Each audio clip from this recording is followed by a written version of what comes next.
Flames,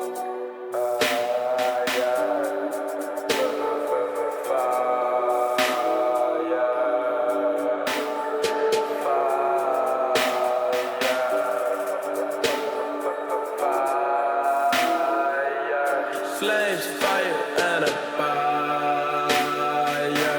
Lean, do what can expire. We walk in, they stand up like a choir. Bitch, I'm smoking spirit flowers, 'cause you know it takes me higher. My money speeding, no flat tire. Over on this side, it is dry. Sheets with flowers, helicopters round the windows. Now I'm sipping everything slow. You would think it's a damn intro. I'm riding past you in a limo. Sad boy gang, we some heroes. Money pictures like family.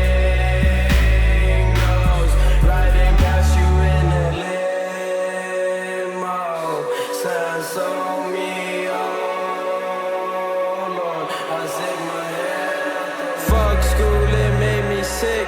All of my haters say make me rich. They warn me about this shit. I'ma do this till I go extinct. Bitches, they know that it's young, lean doer. Straight from the sewer, posted with Lady Kruger. Hit him, I get him, I stack him, I rip him. Just like my stacks, I got cash in my denim. Salvation, bitch, I need my medication. Sad boy gang, bitch, we one nation. Posted up, celebrating, taking flights like vacation. Paper tracing, I keep on waiting. Bitch, you know that I keep on waiting.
I'm rolling, blowing away, the days look the same. 10 pills in my pocket, I keep blowing my fade. Rolling down the window, white widow, fuck fame. Forest fire, climbing higher, real life, it can wait. I'm rolling, blowing away, the days look the same. 10 pills in my pocket, I keep blowing my fade. Rolling down the window, white widow, fuck fame. Forest fire, climbing higher, real life, it can wait. Stay down, stay down, stay down. I guess I'm about to stay down, stay down, stay down. Girl, I'll be around, around, around. Forever I'll be around, around. Somewhere. Nitrous oxide, I seen the world collide. I lost count of all of the time. She asked me why. My magic in her eyes, lean doers paradise. All my boys with drugs, I've been lost in this life. Fire flames, color red, memories of time. Stacks of shoes, got so many, don't really know them out. When it's hot outside, I got me some ice. Travel in disguise, I see trouble in her eyes. Mixing with Fanta, now with Sprite. Wings from Calvin Klein, forever I'll fly. All the time that I rewind, get some way high up in the sky.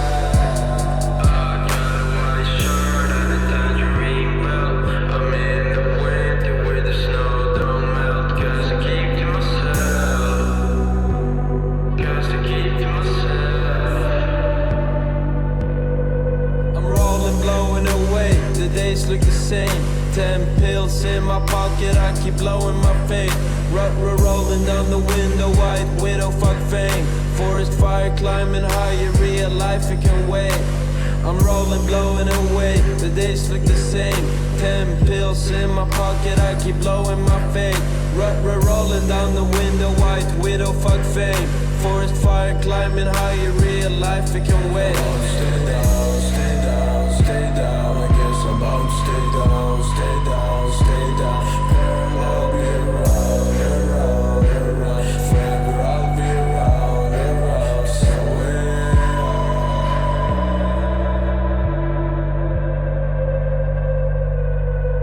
I just can't be like everyone.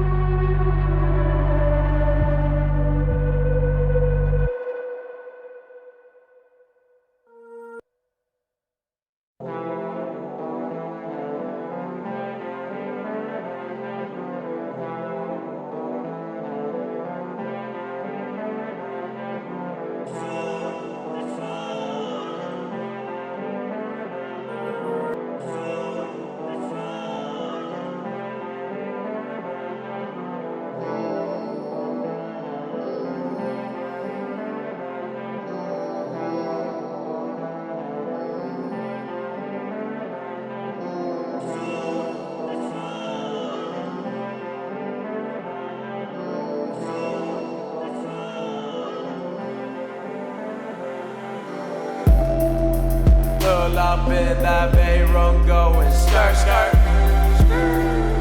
Every day, shit, fuck what you heard. I'm so high that I'm flying like a bird. All of that I know is that it's her. I am surfing on the earth, I'm a surfer.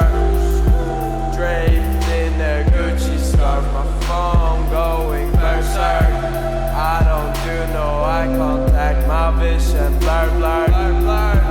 I'm a demon like a fur. They think I'm absurd, but when I enter the galaxy, they all like word. I'm too fucked up, she said when I heard her. I don't have no feelings left, I don't wanna hurt her. I am surfing on the earth, I'm a surfer. Look into the sky and I see myself. I don't wanna fall down, I don't need your help. I just popped a pill, I can't control myself. I'm in the forest and my life is like a fairy tale. Diamonds in my veins, I'm sipping ginger ale. Hate in my heart, getting guided by elves. I'm a lion in this shit, everyone else is slave. Smoke still coming out my mouth when I exhale. Look into the sky and I see myself. I don't wanna fall down, I don't need your help. Shout out to my enemies, I wish you well. Shout out to my enemies, I wish you well.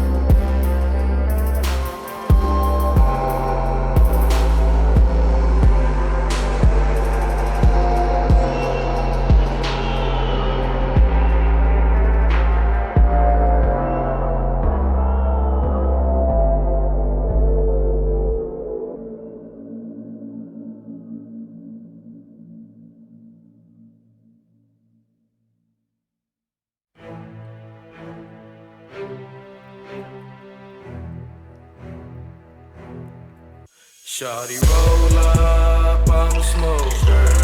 We gon' fly high, they below us. Bitch, I'm running on the road to the money.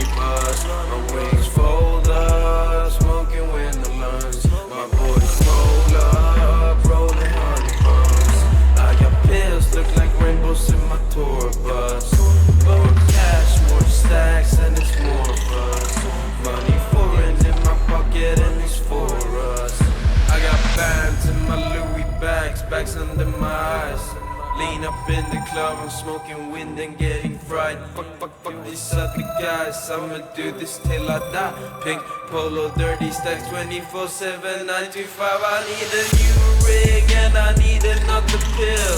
Still in Yoshi City, rolling down a hill. I need a new high and I need a new life. I need 100 million roses on me when I die. Shawty roll up, I'm a smoker. We gon' fly high, they below us. Bitch, I'm running on the road to the money bus. My wings fold up, smoking with no lungs. My boys roll up, rolling honey buns. I got pills, look like rainbows in my tour bus. More cash, more stacks, and it's more for us. Money for it in my pocket, and it's for us.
Six Air Force Ones, I got Air Force on. Put the mask on, shawty, what you want? Six Air Force Ones, I got Air Force on. Put the mask on, shawty.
Too slow, Campbell. You okay? Yeah. Right to keep going? Oh, I see. My name is Jessica Kelly. In the year 1913, I live with my family on our farm, not far from the Proserpine River. No rules! It was there after school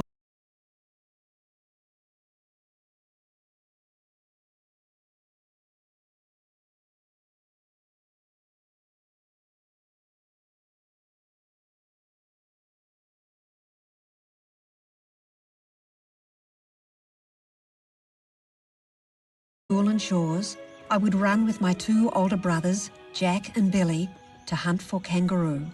My brother Jack would carry our single bullet. My brother Billy always had the rifle. They're too far away. And they're moving.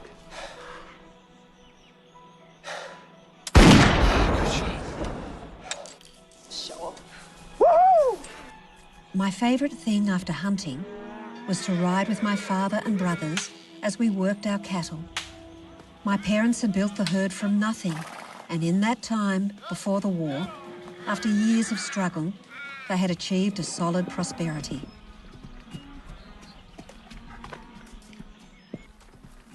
Off you go home, Jess. You got work to do there. It's not fair.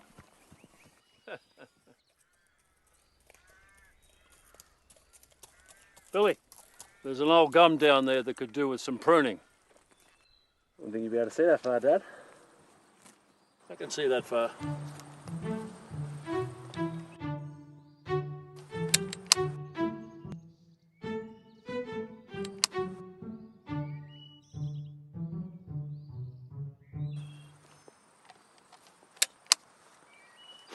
Hope you can see that wind going left.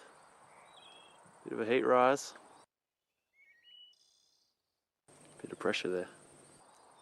Tricky.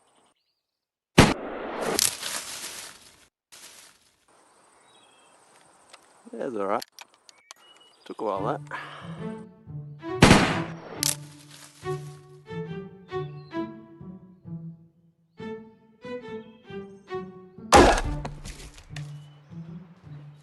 You can have a break if you want, man.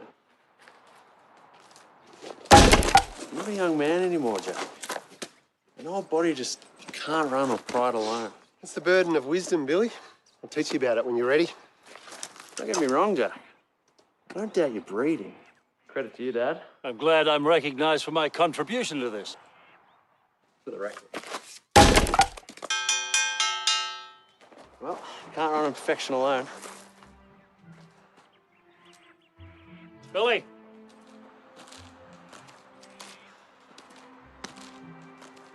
Sorry, Dad. That's all right, son. If you look after your tools, they'll look after you when you need them. My parents were John and Marjorie Kelly. I also had a much younger brother, Richie.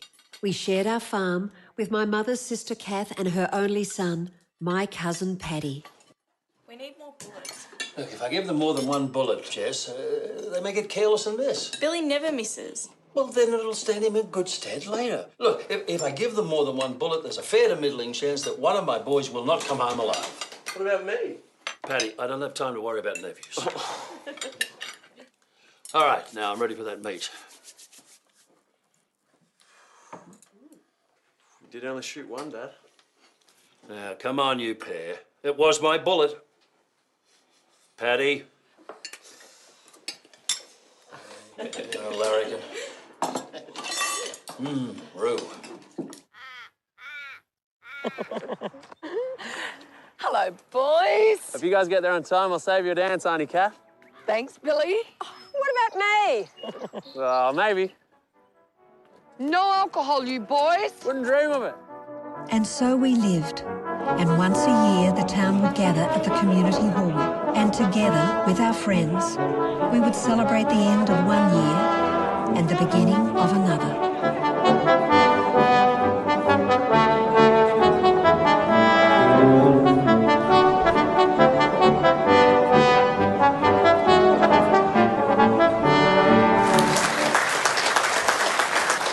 Ladies and gentlemen, we have a state championship, no less. My word, can you believe that?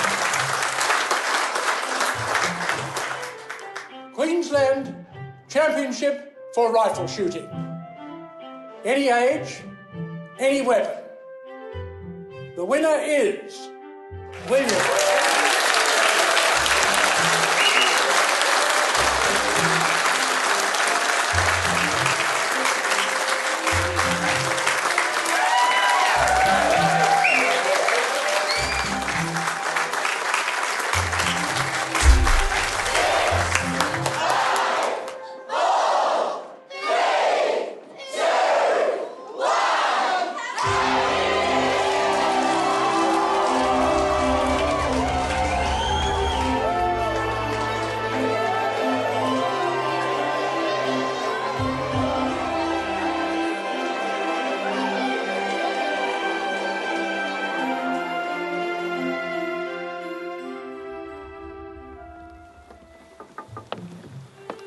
How's your boyfriend? How's your girlfriend? Jess, where's your mum? She's still inside talking to Auntie Cat. She's always last. Dad, she's cleaning up. You're on your own, Billy. I'm sleeping my way home. Oi, Billy. I know you asked Peregrine Ambrose to dance with me. Well, maybe I did and maybe I didn't. Did you enjoy yourself? Well, yeah. Well, what difference does it make? Plenty. What do you want to ride home or not? And so we rode, away from the happiest night I can remember, into the darkness of the night and the new year, safe with my brother. I can only think back now with sadness how easily we let those days of happiness slip away. Marge, this Archduke Ferdinand, why does someone want to shoot him? And it was all that simple. Some obscure European royal had been murdered and the world was at war. My brother and cousin were now soldiers on a great adventure, with a promise they'd be home by Christmas. Two fat ladies. Just the way Banksy likes them. Is your girlfriend's name Banksy? That's her name, Paddy. Settle down, boys. 500 yards. Nice shooting, Billy. I can hit him from a bit further back than this, sir. Is that right? He could go double that, sir. Sergeant, move the troops back. 500 yards. Boys.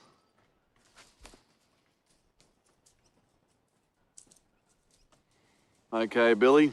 Let's see how you go, eh? Paddy, number 5, 1 shot.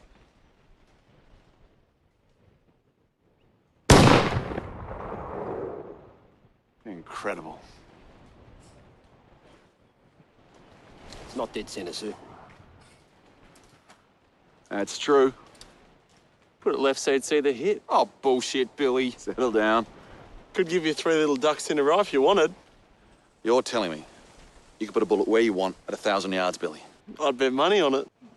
Oh, come on, sir. Settle down, man. You know the Army's views on gambling? Sergeant. Matt. All right, boys. Oh, Yeah, guilty. It's on Billy. I'll be holding that. All right, Billy. When you're ready.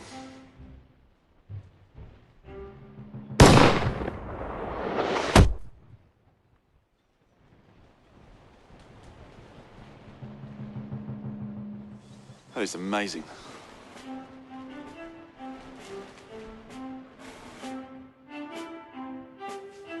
You can keep your hat.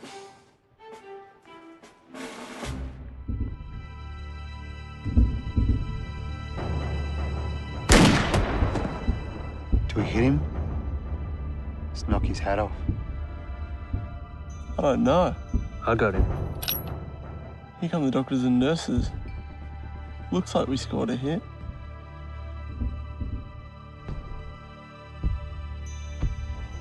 Big duck on pond.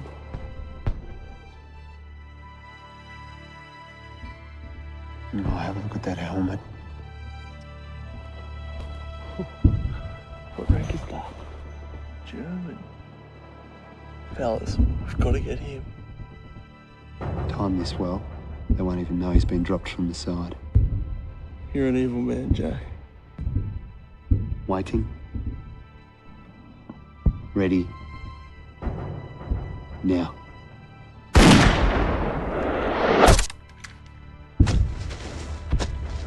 Wonder if he'll notice. Wonder if they'll care. Dear Mum and Dad and Jess and Richie, you'll be happy to know that they've kept us together. We're now officially a sniper team. Paddy and I do the spotting, and Billy does the shooting. Dad, you'll be sad to learn that the Army has agreed with Mum, and they've decided we can have more than one bullet. All my love, your loving son, Jack. Look north along our line. That's Lone Pine. Took that 3 weeks ago. The day after that, there were more bodies between the trenches than you could count. My God. The smell. There's a man still alive out there. Turk at deep square leg. He's still alive.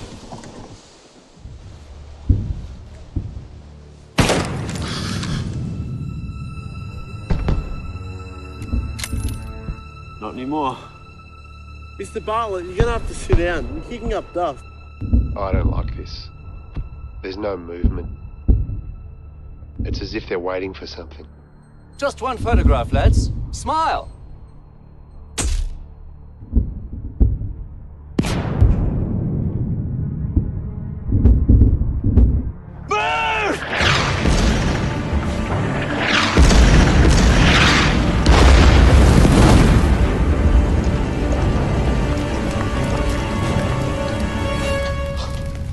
Hope that was a good photo, Mr. Bartlett.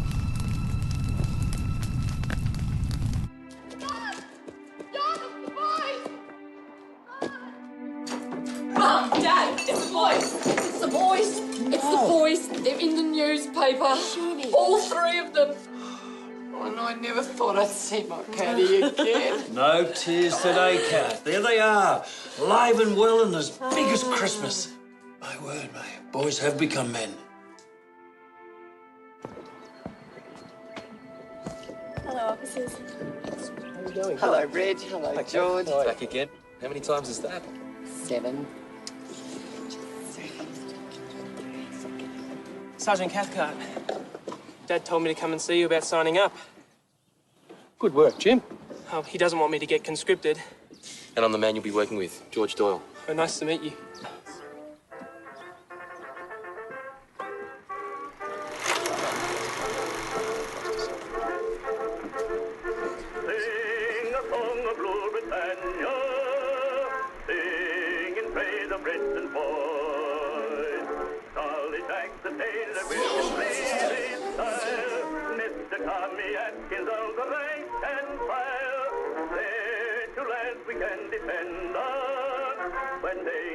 Dear Mum and Dad and Jess and Richie, it seems we've found our niche here in France. Paddy's devoting his time to building his financial empire.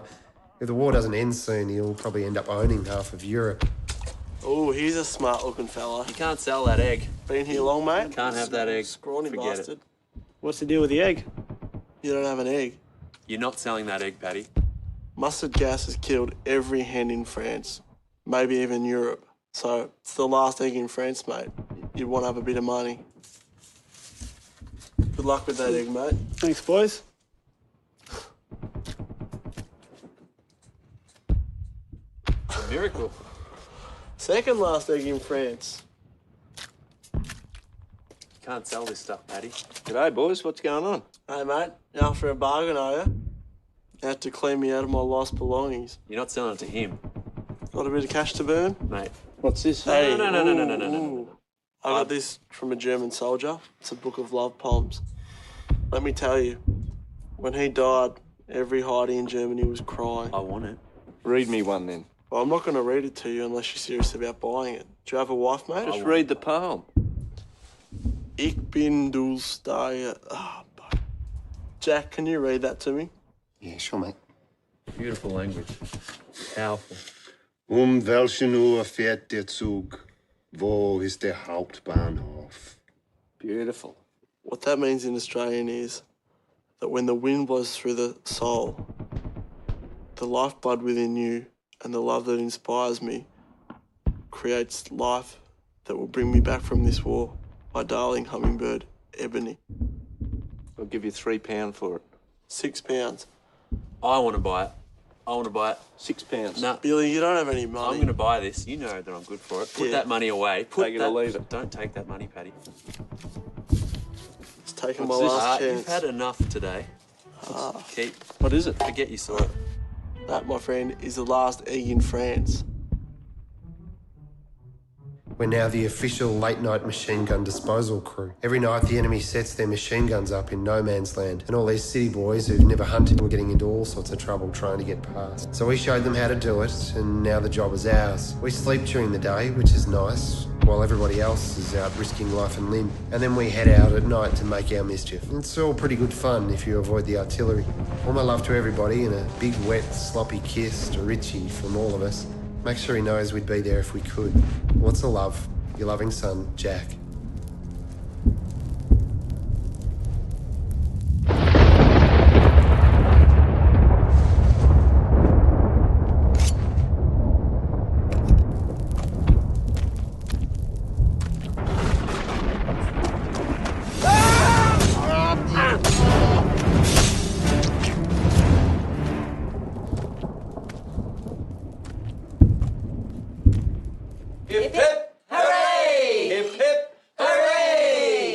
on, Richie, give your mum a kiss. Come on. Come on.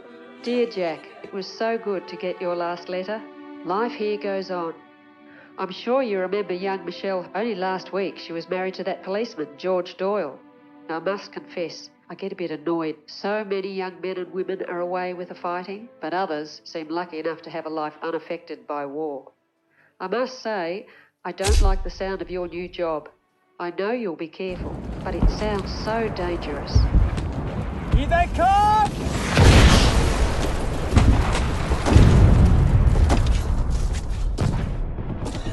Where's Billy?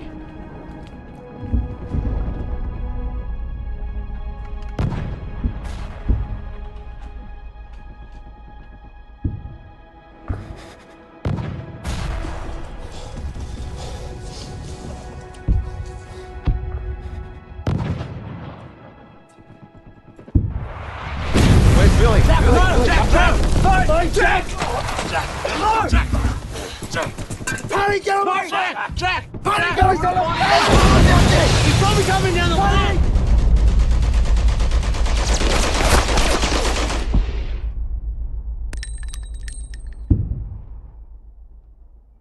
Der, ich will auf der anderen.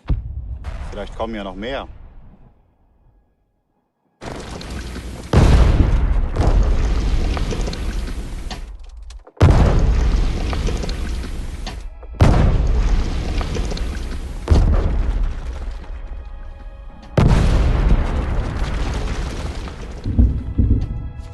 Where's Jack?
Fass das Gewehr besser nicht an. Das war aber unhöflich. Die Stimme von einem Engel.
And so, as you have no doubt been informed, we have each been awarded a military medal for our heroic efforts. Paddy and I are wearing ours proudly as I write from the relative luxury of a small pub in England. We've also had a bit of luck on the punt today, winning a tidy sum in a pugilistic contest.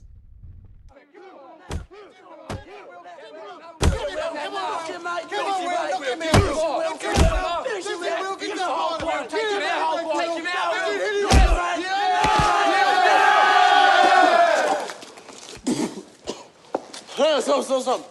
You win. All right then, Ozzy. Where's my money? I got your money. I can pay you. Or you can fight my cousin for 4 guineas. For 4 guineas? Mate, for 4 guineas, I'll batter your cousin's father, and your cousin's mother. Mate, Billy's in hospital. I don't think he's in any fit. You mean me? Yeah, you. And you won't last 1 minute with me. 10 guineas says he does. 15 guineas. 15 guineas. Go, Will. You're on. All right, you're on. All right, what are the rules? Bollocks. There's no rules.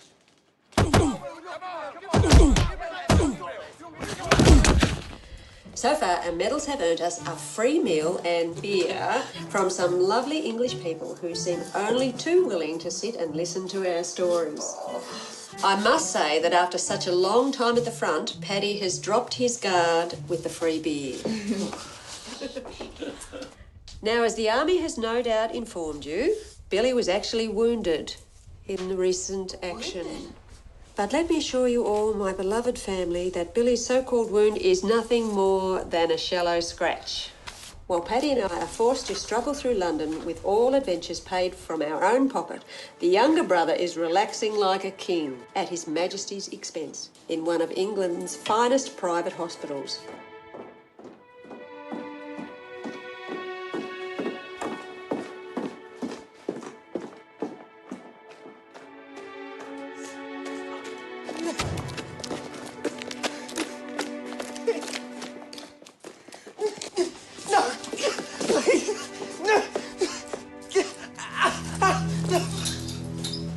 Enough out of you, lad.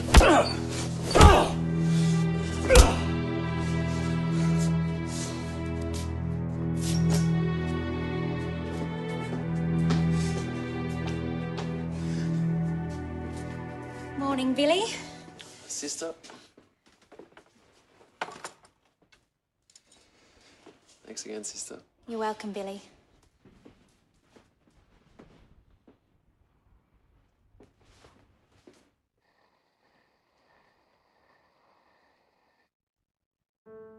Water. Please. Water, sir.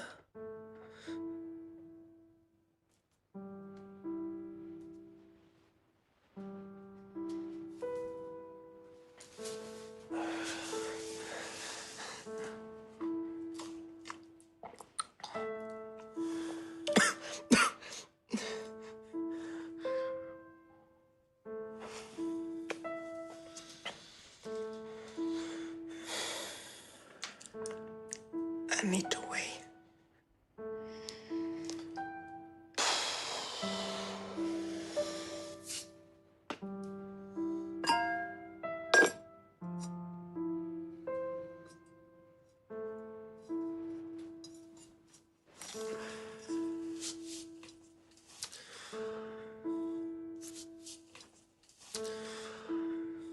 Fire when ready, mate.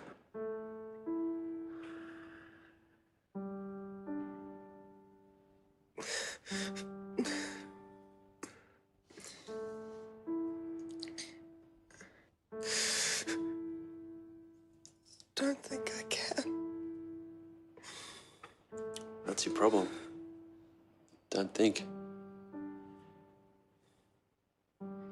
So why they got you handcuffed anyway? I ran away. I don't blame you, mate. I wanted to see my mum. She's not been well.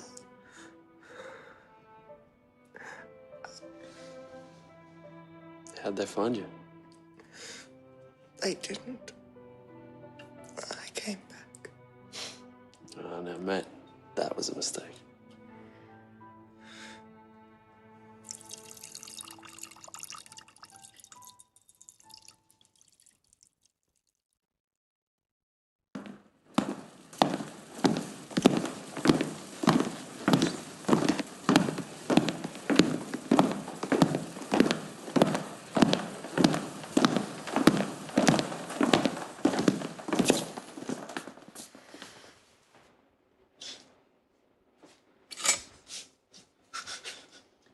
Our Father, who art in heaven, hallowed be thy name. Thy kingdom come, thy will be done on earth as it is in heaven. Give He's us obviously this had day enough. our daily bread, and forgive us our trespasses. If you want to fight, I can send you back to the front. I've already been to the front, and I'm telling you, he's had enough. You Australians, I know who you are. Your medals don't count with me, son.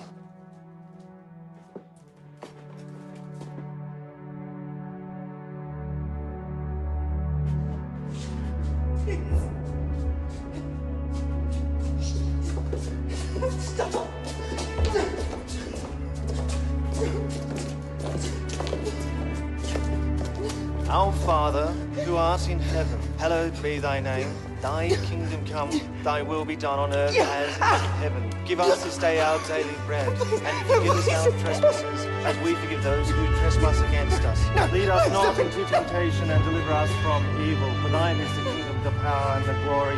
Ashes to ashes, dust to dust, forever and ever. Amen. No, please, no! Fire!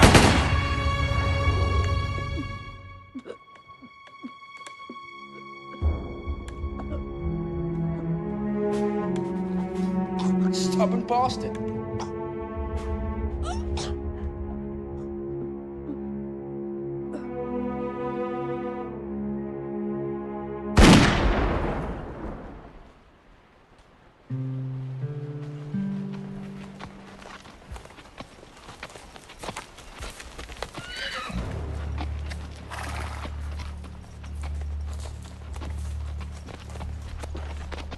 Can I help you? Saw some scrawny Herefords back a mile. Wondered who'd be the owner. There were Herefords, that'd be me. Was heading to Cloncurry, looking to acquire some cattle. Didn't think I'd see any around here. No, mainly sugar. I'll give you £2 a head for those animals back there. Pay you in cash. And you'd be Mr. Kenneth. Kenneth's the name. Well, thank you, Mr. Kenneth, for your offer, but those cattle aren't for sale. Drought hangs in much longer. You might not be able to feed them, let alone sell them. Part of the job. Waiting for rain. I tell you what. I'll give you £3 a head. As I said, those cattle aren't for sale. Not for sale.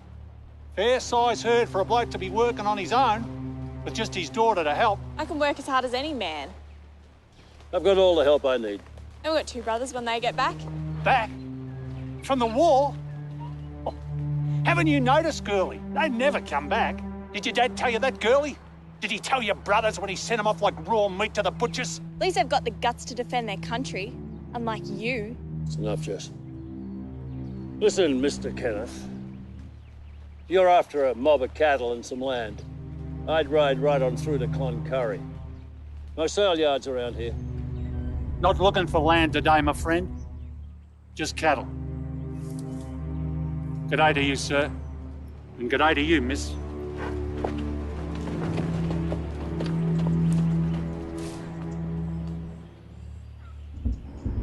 Come on, Jess, let's back up and get home. I'm sorry, Dad. Hey, I'm proud of you.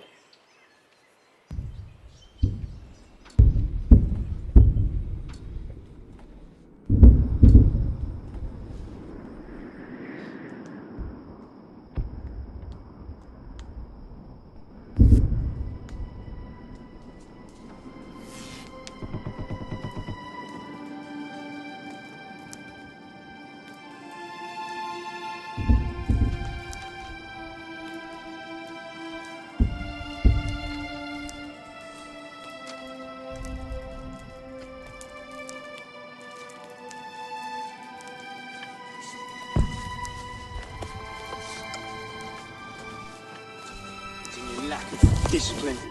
Proper uniform, even for an Australian.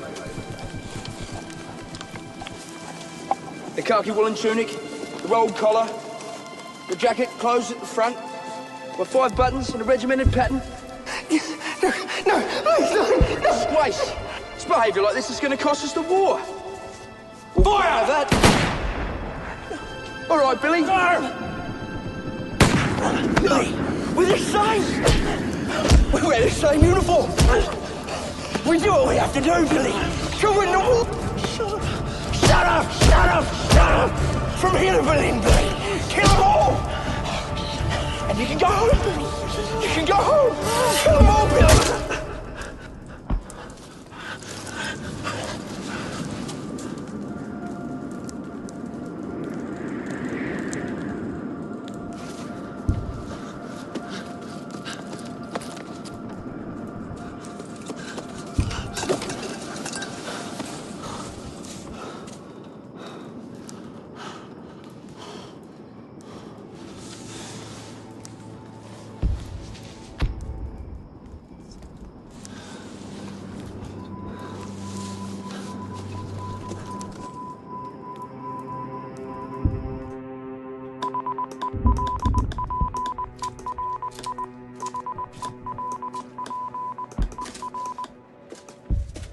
Good job, Bill. The lines are now open. Are you all right, Trooper?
Now, of course, our old friend the Kaiser doesn't care what you think, but he does fear your resolve.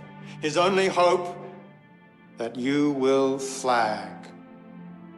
Living and dead, they are the king's men, and they ask one thing of us.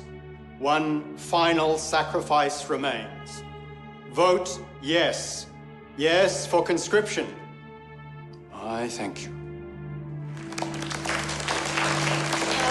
Excuse me, please. May I speak? It's good of you to be here tonight. May I speak, please? This rally is not a forum for debate. Well, I beg your pardon, Mr. Speaker. I thought it was just the Kaiser who wasn't interested in my opinion. John. You're on your own. Please, Marge. You'll get your chance to speak at the referendum. Indeed I will, sir. But my sons won't be voting. They'll be fighting this war. I thought perhaps you might like to know what they think. They are not the king's men. They are my sons. They are our sons. Our sons. Our sons. They went without question, and still nobody can tell me exactly why they went. And even worse, nobody can guess when they might be back again. And you want some other mother's son? Against his will? Well spoken, Against her will? You insult the very freedom you say we're fighting for. How dare you? How dare you? Other than looked at the chairman in the eye and then spoke. I know my boys, sir, and they would say no to your cursed conscription. Your auntie. My dearest brothers and beloved cousin, who is no doubt reading over your shoulder at this moment, I assure you this is our normally serene mother I am discussing. She's not happy. She's angry that our family is so far apart. Unless you finish off the Kaiser very soon, I fear she will catch a boat for Europe and do the job herself. I miss you all every minute of every day. I miss our races and I miss our picnics.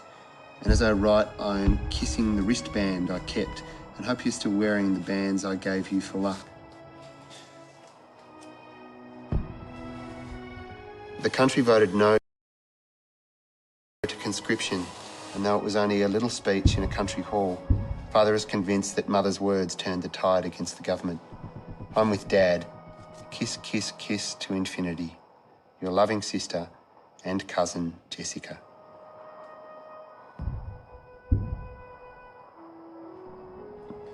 Good night, little sister.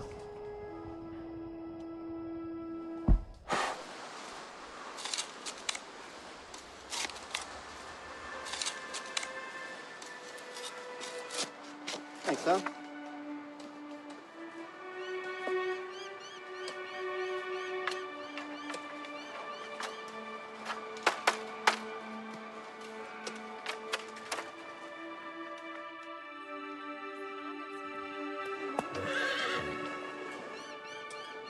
Dad.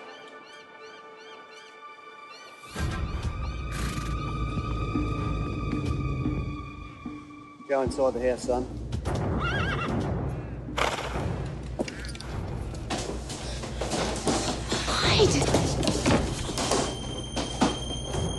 What do you want?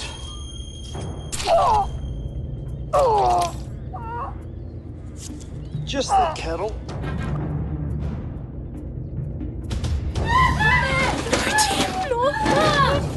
Stop it!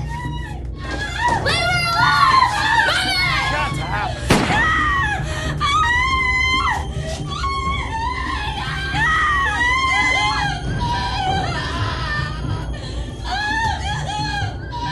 Shut up, woman!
What's on your mind? I was just thinking that it'd be easier for you and Paddy to die first. You know, mate, when I'm 70, you won't even be 60 yet, so it's probably the way it's going to happen. You know what I mean over here. Yeah, I know you do.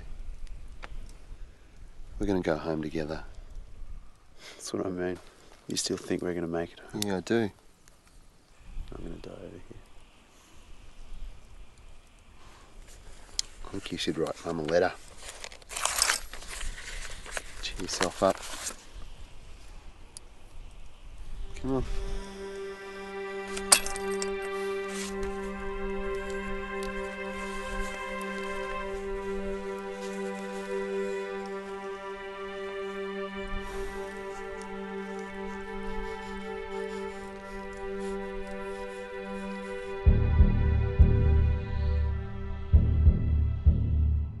Deines Schweinhund.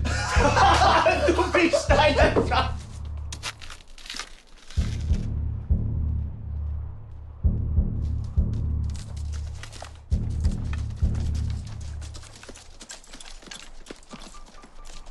Schwein.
both in a terrible situation. Oh, where's Jack? What's happened? He told us to run, so we ran. Where is he? Where are the others? We're still back there. Is he alive? He was when I left him. Usually, we would not do this. In the next village, we have a place where we keep our prisoners. There, you would get a warm meal, and you would feel like if the war was over. When is the bombardiro? When is the bombardment? See him. I'm gonna get him. What are you doing? This is suicide. Paddy, you can't. You can't. Sit down and shut up. Paddy.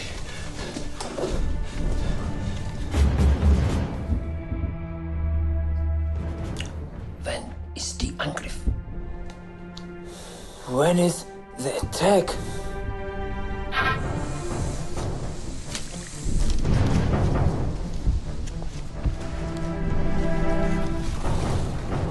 Wie viele Männer? How many men?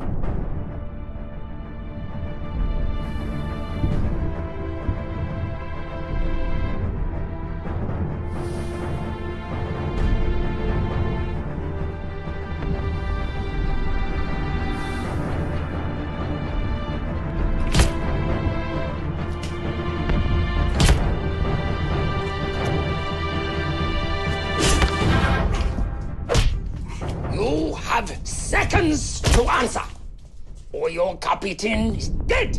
When is the attack? You, how many men?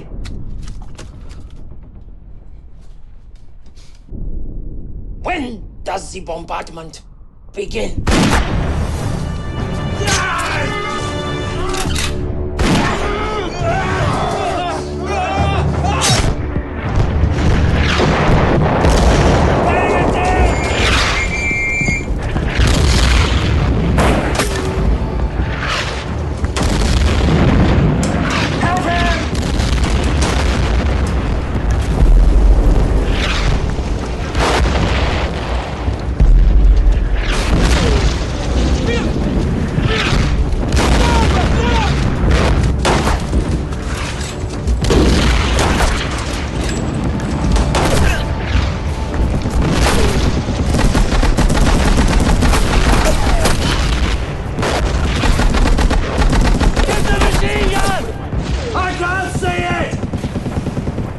Changing positions!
get a medal for that.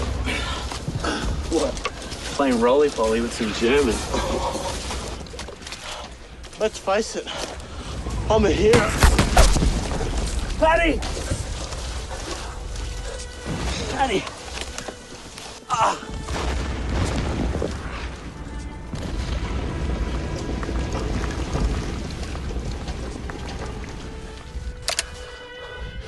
Come on, Jack. We're going home, Jack.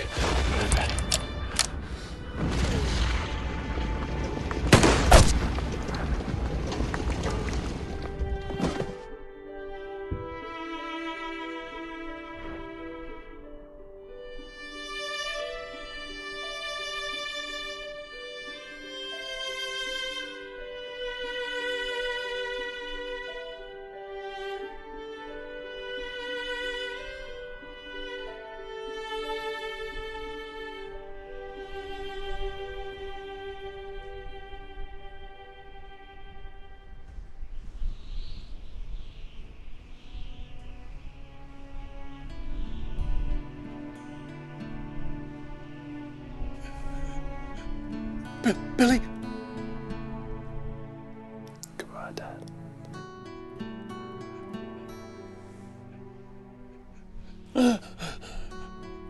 Billy?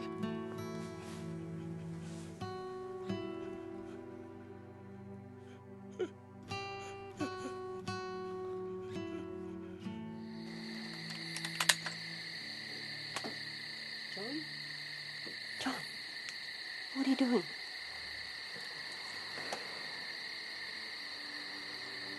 Storm coming. The boys are dead, Marge. Our boys are not dead, John. The boys are dead. What are you doing with this?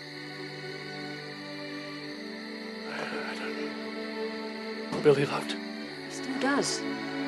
Our boys are not dead, John. It just came to me, Marge. It just came to me then. In the room. John, that was just a dream. I know what a dream is, Marge. You don't know what the truth is. I'll never see my voice again. I will not let you speak like this, John. My boys are alive, and they will be coming home. My sons are not dead. Mum. It's all right, sweetheart. Back to bed. My sons are not dead.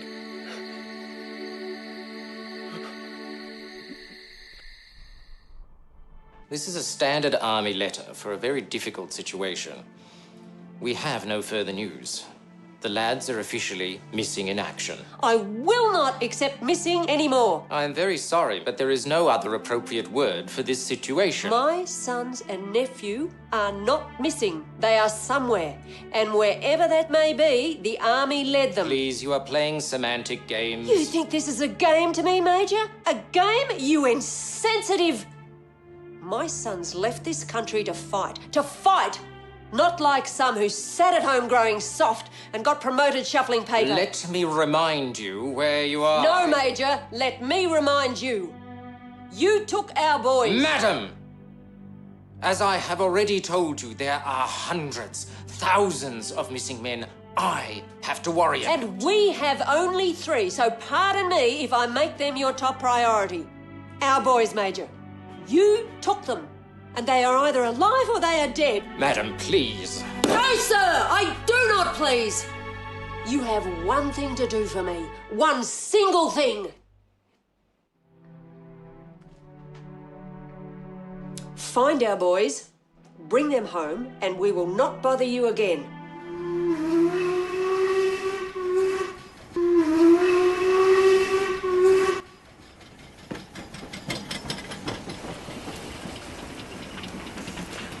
I wish I had your certainty.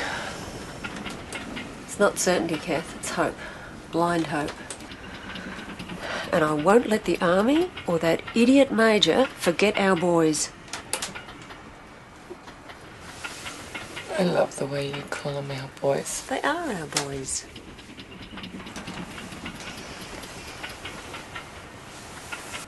Paddy's dead. I can't go on living.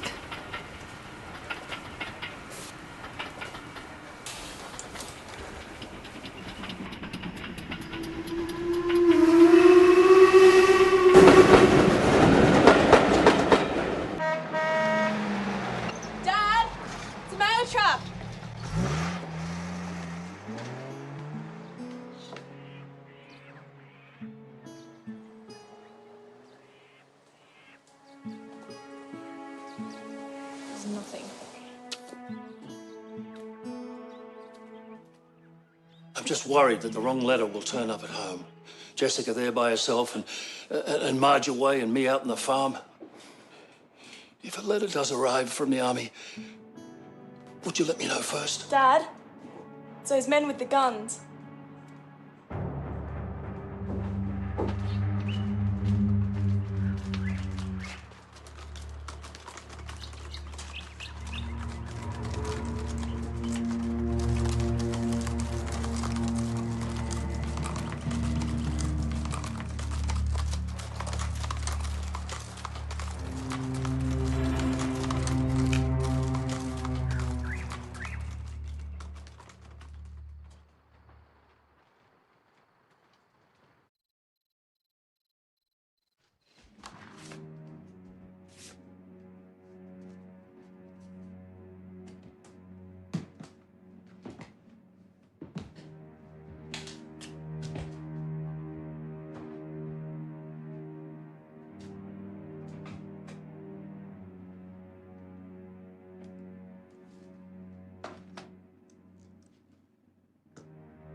I thought we'd seen the last of each other. That was a test run. This time we want more cattle. The last deal was a one-off. And I never agreed to killing people. People get in my way, they get hurt. Same applies to you. Let me show you something.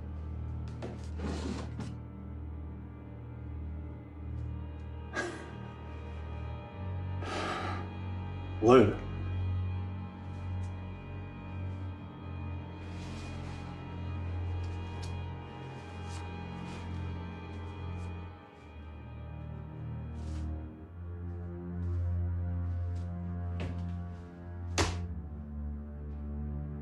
That's for your conscience.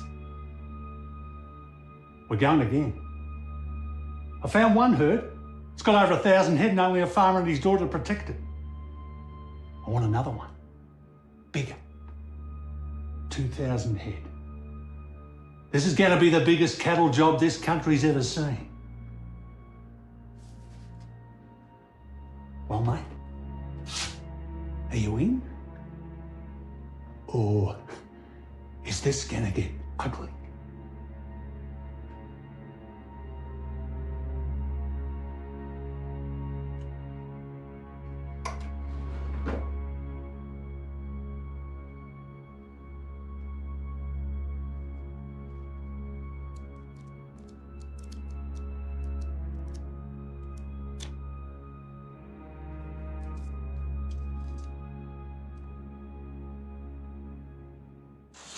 And so we fought, and we won. Some of the brave boys here tonight actually met the enemy on the field of combat. In this, the war to end all war.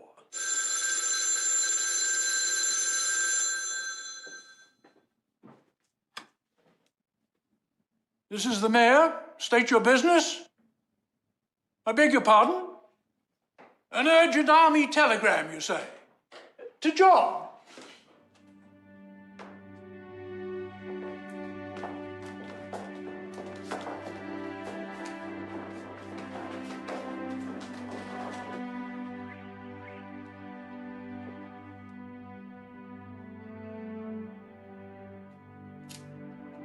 Dear Dad, suspect you did not receive previous mail. Sure you'd be here on arrival. Jack and me in Sydney, Repat, Ward 320.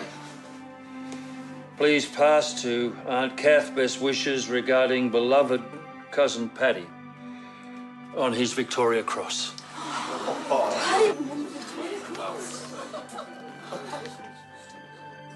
And our deepest sympathy to her. Sister.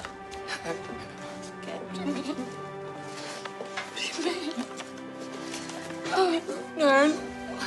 No. No.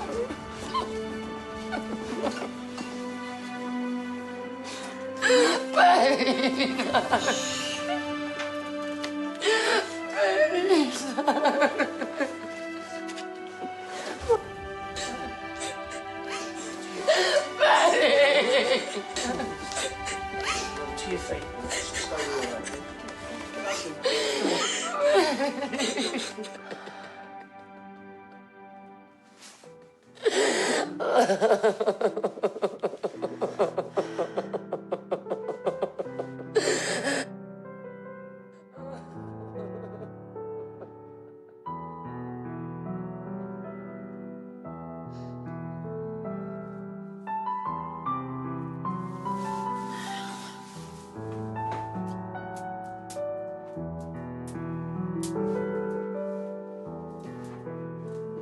Don't panic.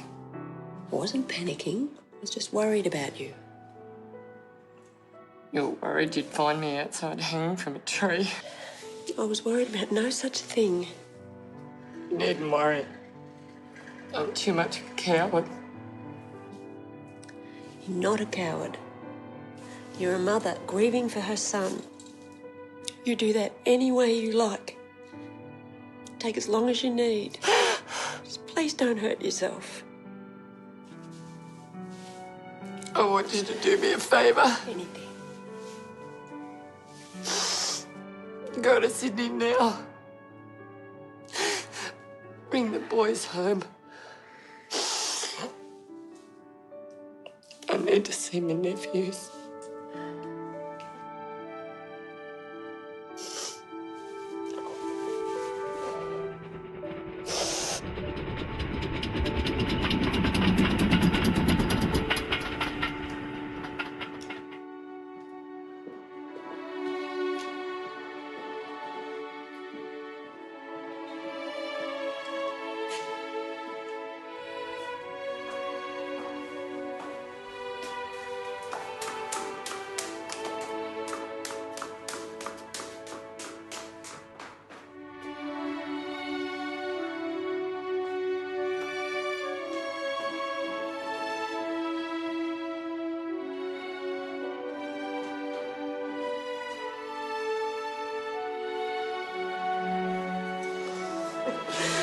Billy.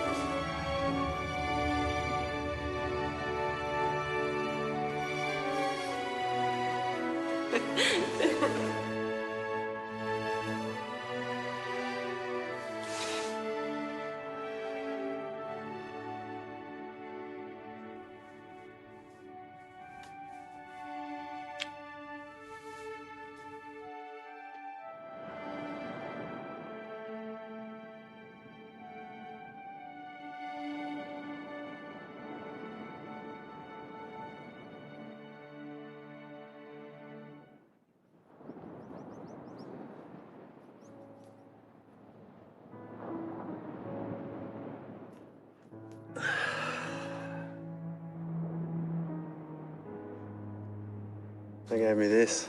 Oh, Billy. And then there's this. Oh, Lord. Paddy's VC.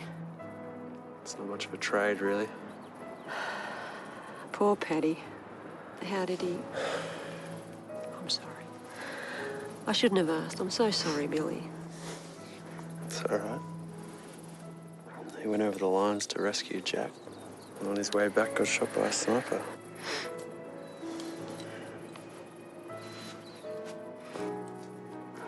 Our beautiful Paddy. Always the bold one. Bold. Mum, over there it was just a raffle. It's just as easy getting killed running at the lines as it was running away from them.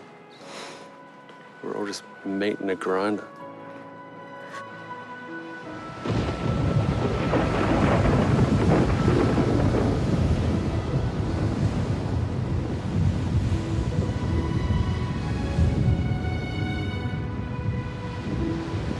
Let's face it, I'm a hero.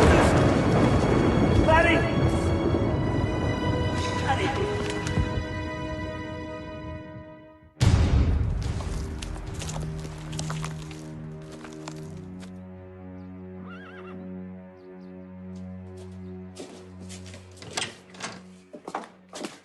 G'day. Don't know if you remember me. I remember you, Mr. Kenneth. I remember you too. Those sons of yours come home yet? No. Yes. Well, I had a kind of private proposition for you. What? Me and the boys, we done all right for ourselves out of the cattle. got some pretty nice land of our own down south. Mountain country. I got a couple of feisty lads. I reckon it might be time they found themselves a wife. Settle down. Partner. A young bloke needs a woman. And I reckon a mountain cattleman would do well to take one that knows a bit about cattle. If you get my drift.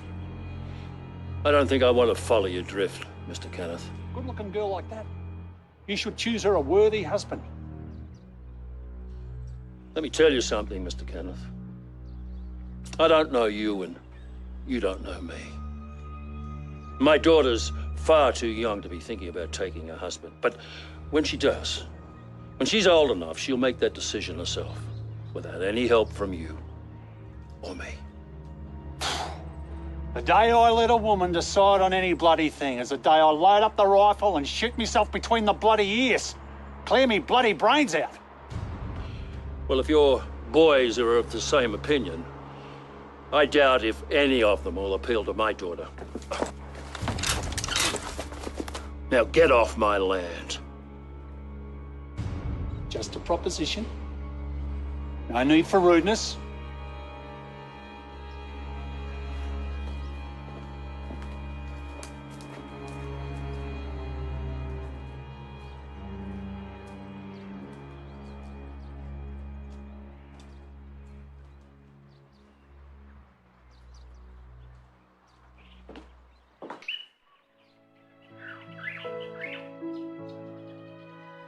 Dear John, I am here in Sydney with our boys. Jack is not well enough to travel, but I am sending Billy home now. I know you are all anxious to see him. They are so protective of each other, I'm flattered Billy trusts me to wait with Jack. Billy should arrive in Proserpine July 16. Kisses to everyone. Love, Marge.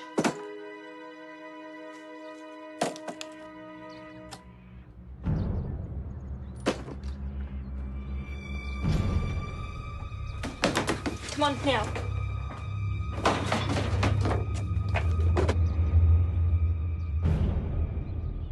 Promise me you won't make a sound.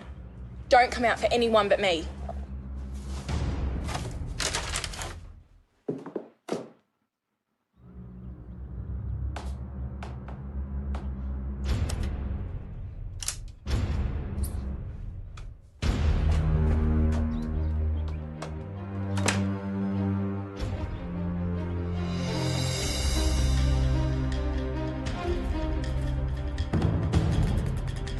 That's a shotgun, sweetheart. Won't hurt me from there. G'day, Missy.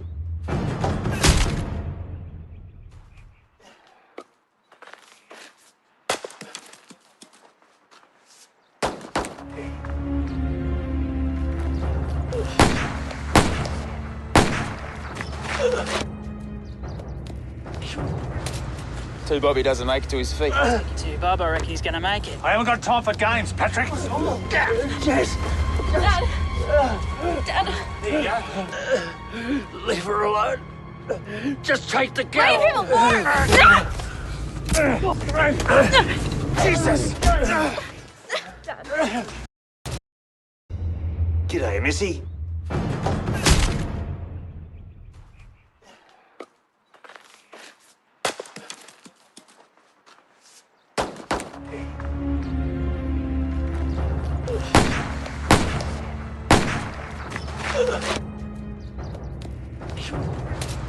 Too Bobby doesn't make it to his feet. To Bob, I reckon he's going to make it. I haven't got time for games, Patrick. Jess! Dad! Dad! There you go. Leave her alone. Just take the girl. Leave him alone! Jesus!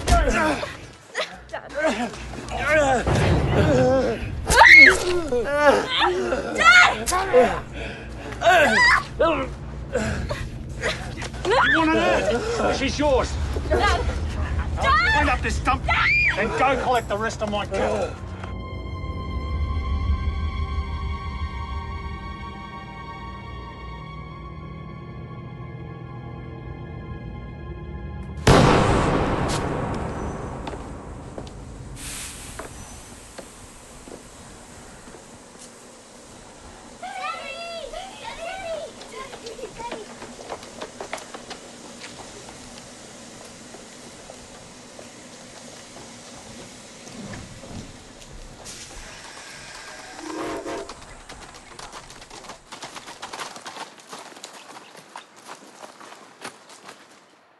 Cathcart! Cathcart! Just write out the check. His horse is gone, and he's taken all my bloody cattle. Mr. Delkey, please, who's gone? That young Kennedy lad. You know, the bloody idiot I hired to look after settle my down, station. Mr. Delkey.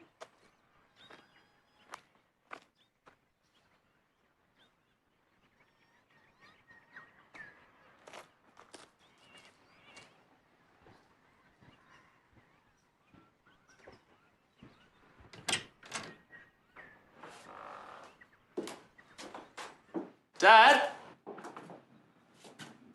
Dad!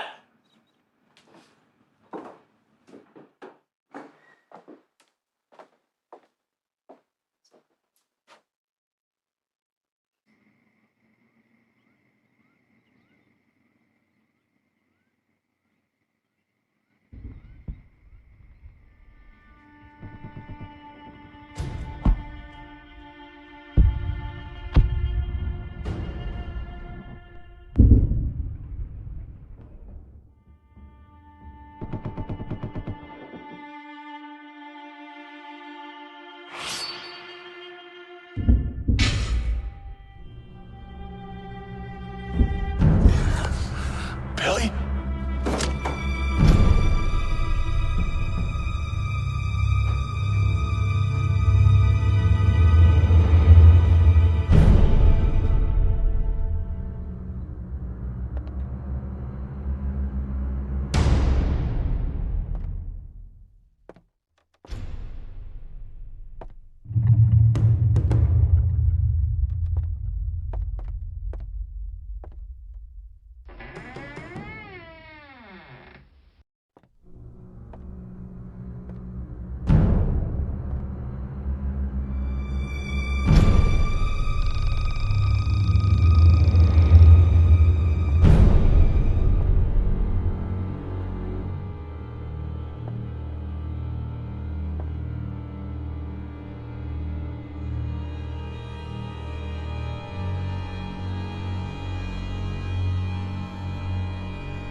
Richie!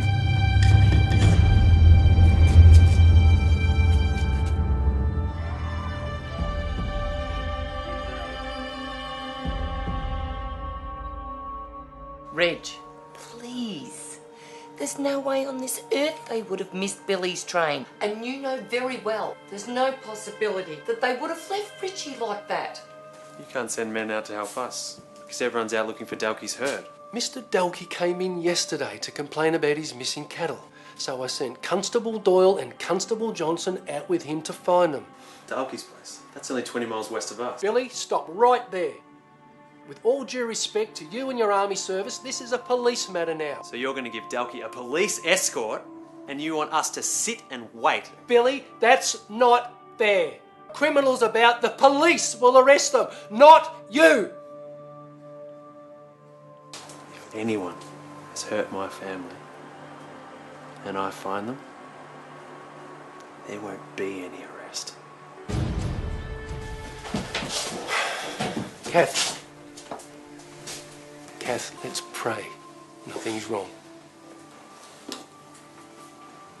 Reg, I have no prayers left.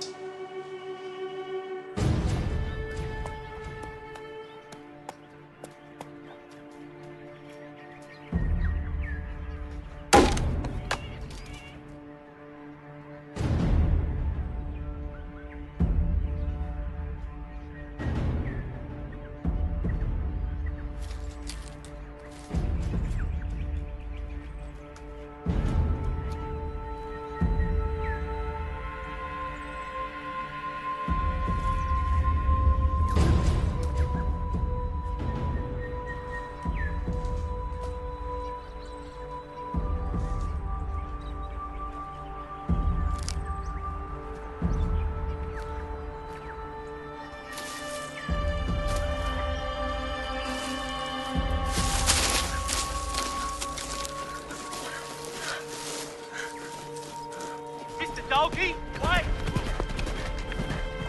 Wait! Wait!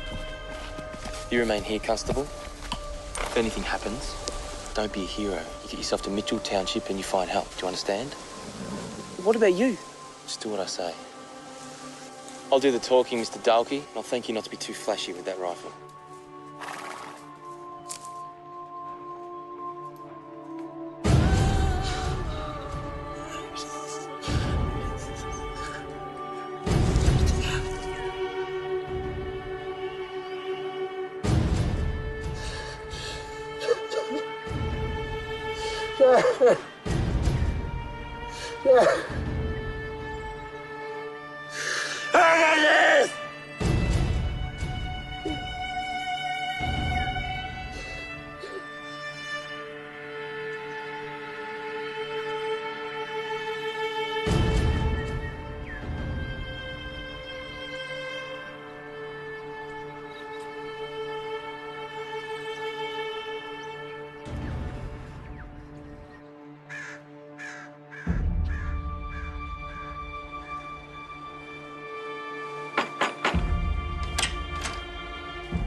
Constable George Doyle of Proserpine Police. I want to talk to you about those cattle down there by the river.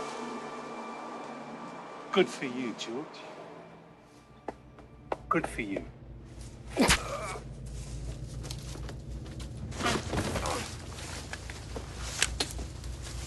You're a long way from Proserpine, Mr. Dalkey.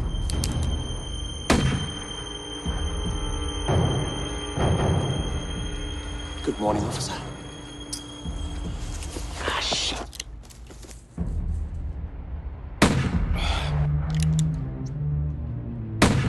Watch and learn. Oh, you have a go.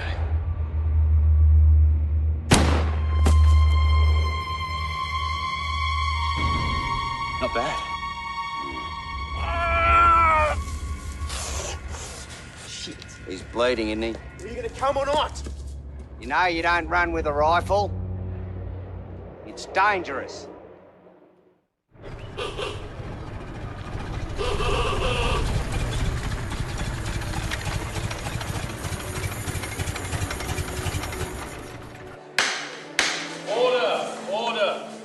These are the results of my preliminary hearing into the tragic events that occurred in and around Proserpine between June 30th and July the 19th of this year, 1919. I find that on or about June the 30th at Dalkey Station, persons unknown went to the station and there murdered Master Gregory Kennedy, farm worker, for the purpose of stealing the cattle owned by Master Kennedy's employer, Mr. Christian Dalkey. Immediately after that, those same unidentified persons went to the farm of John and Marge Kelly, and there willfully murdered Mr. John Kelly. Again, that murder was committed for the purpose of stealing the cattle owned by the Kelly family. I find that immediately after that, Mr. Christian Dalkey, Constable George Doyle, were willfully murdered by the same unidentified persons. The unidentified thieves did attempt to murder Constable James Jones, and would have done so had he not made a successful escape from the area of Maranoa River.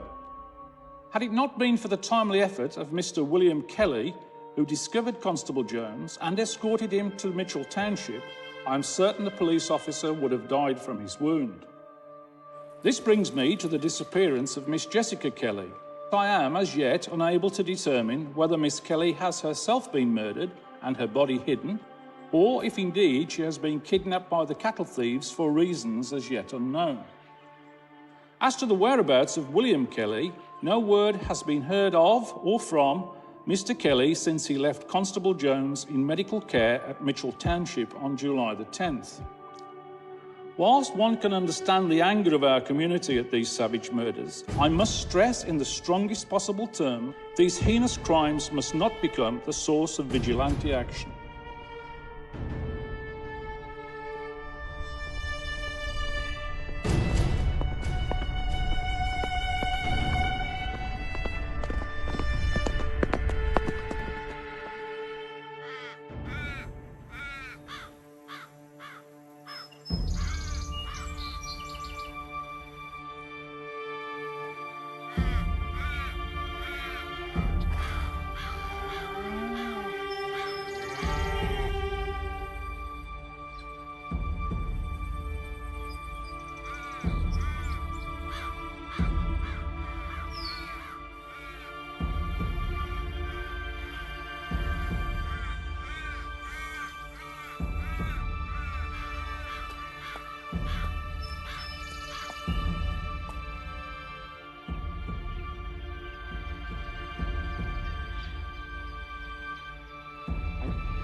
Hello. Oh. Who the hell are you creeping up like that? Like I didn't shoot you. Just after some water. Well, get it, then get going. Who's your friend? It's my brother. Got himself stabbed. Maybe I could help.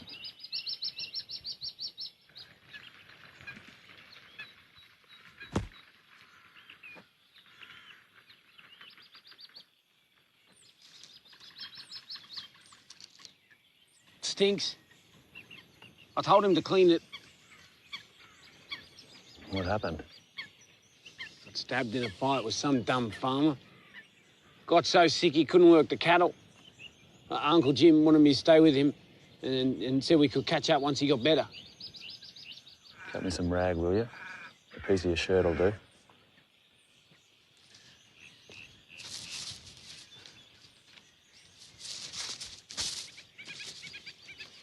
So how many men you got with the cattle? Men? Oh, there's Uncle Jim's boys and 2 other cousins. 6, plus me and Patrick. I wouldn't count this one. He's dead. So tell me about the girl. Tell me about the girl. Who cares about her? What do you mean he's dead? What do you want the rag for if he's dead? I didn't want the rag. I wanted a close look at that knife.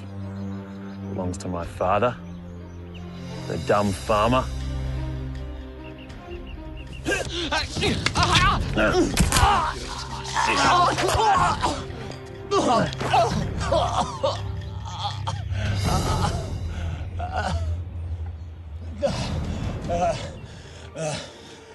Oh, please, mister, stop! Oh, she's alive! She's alive!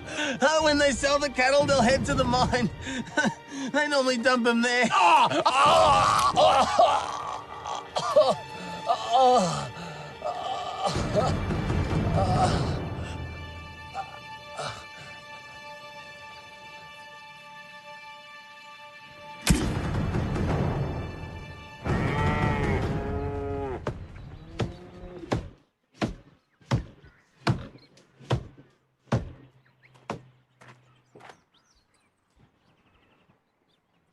Constable Jones.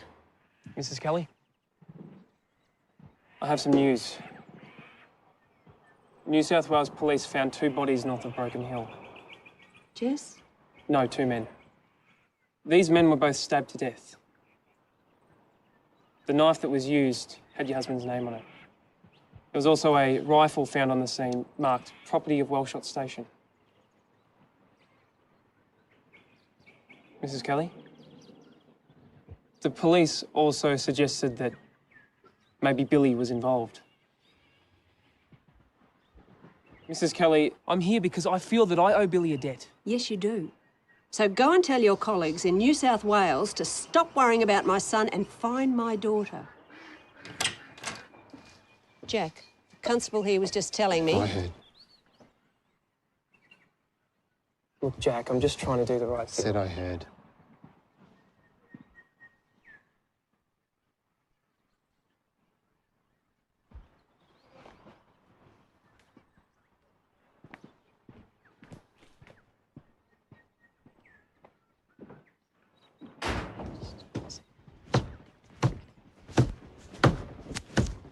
Told you before, keep away from her.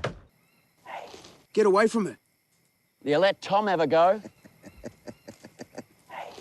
Hey, that's all right.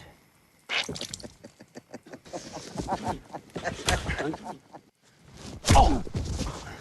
Oh! Don't get too fond of her, mate. Because when we get to the mine, I'm going to kill her. You got that? Yeah.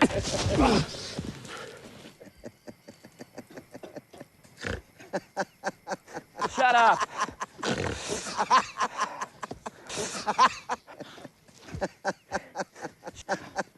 Yeah?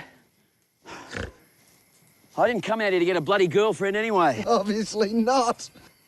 And what would you be talking about now, sis? We sold the cattle.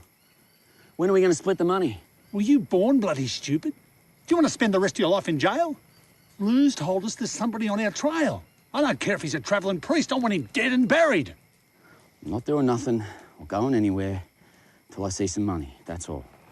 20 quid, right? That's right. Says we can do this. There's only one man. We'll just ride up, say good day, and then shoot the bastard. Bury him where he falls, then come back here, collect your pay, and you and Ned can piss off where you please.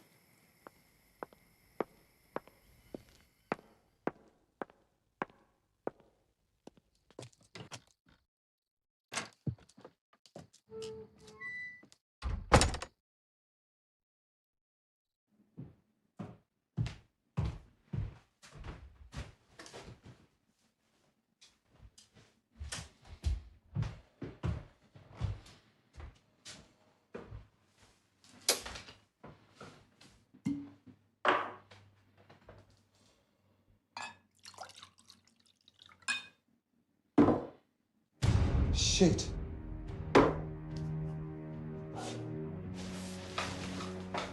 Jesus, Jack, you frightened the life out of me. Was I supposed to meet you today? Oh, sorry, Jack. I just wasted half a day at the Johnson property waiting for a buyer that never showed up. No meeting. There's no buyer either. I just needed you out of your office for a while. Is this a joke? How did they find us and Dalkey? What's this got to do with you breaking into my office? Wellshot Station. Tom Wellshot? He went broke. He took off with the cattle he hadn't paid for. You banked £500 the week our cattle were taken. I had a good week. I sold a mob of Angus to Christian Dalkey. No, you haven't sold a thing to Christian Dalkey in 12 months. No, that's not right. Your book says it is. That's my private property, and I still don't know what you're talking about. Police know about Wellshot. Jack, I'm truly sorry for what you've been going through. What are they going to find when they start digging? More dead bodies? That'll be 3 missing herds, 1 cattle agent.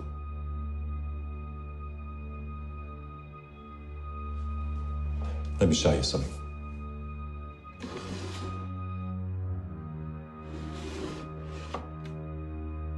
Oh, Peter, I've been through your drawers, found your gun.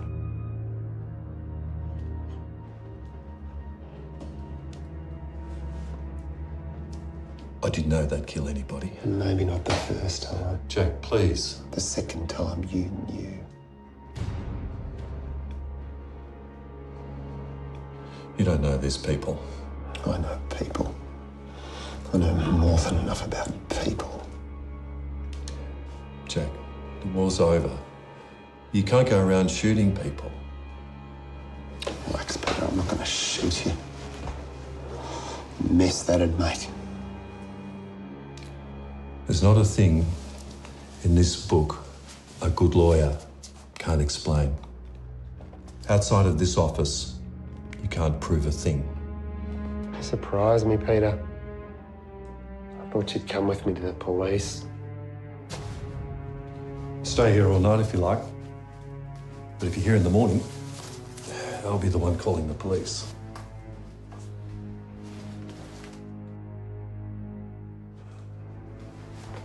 She'd be 19 by now. Who?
Keep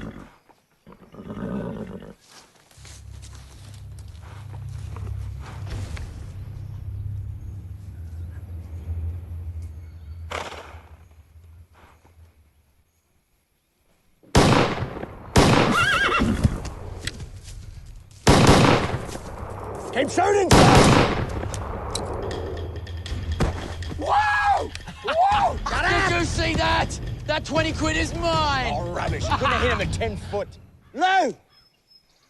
Lou, can you see him? Right! He's running right! Shit. Reload. Reload! Keep going, mate. Get him, get him! I know! Yeah.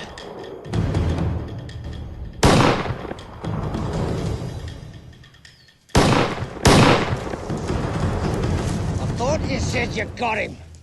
Lou! Where the hell is he? Oh, can anyone see where he is? Look, just keep your eyes on him. Oh! Oh! Mongrel's trying to kill us. Oh, really? Help me! Oh, Ned, throw us your bullets. Ned! Help me! Ned! You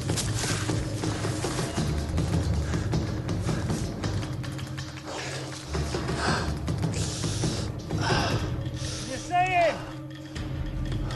Move! Can you see him? Tommy, help me! Hurt! Oh, come on! Let go! Oh! Lou! Lou, tell us where he is! Oh, come on! Fight fair, you bastard!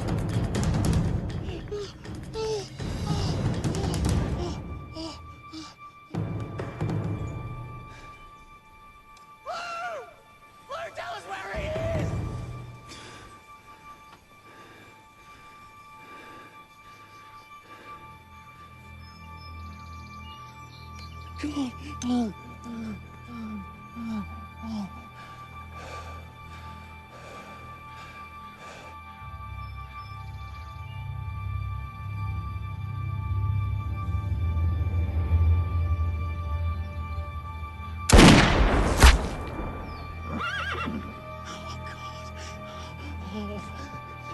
Come on! Just fight fair, you bastard! Come on, where are you? Okay.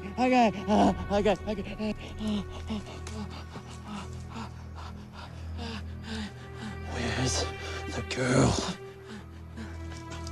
I don't know anything about any girl.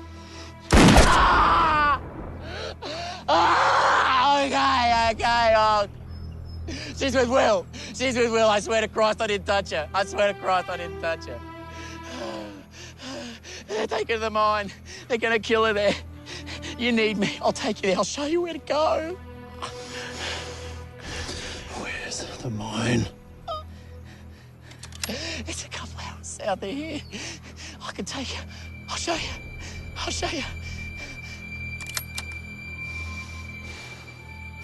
I'll find it.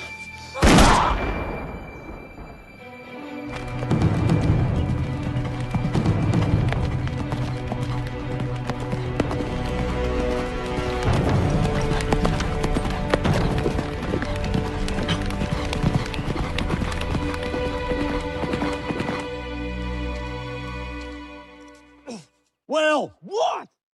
Go behind a tree, mate. I'm just saying goodbye, all right? I can't hear myself think. Settle down. Finish her. Settle down, all right? You settle down. Oh. You bitch! Oh, Jesus, Will. Come here, you stupid bitch. Bitch! Come on.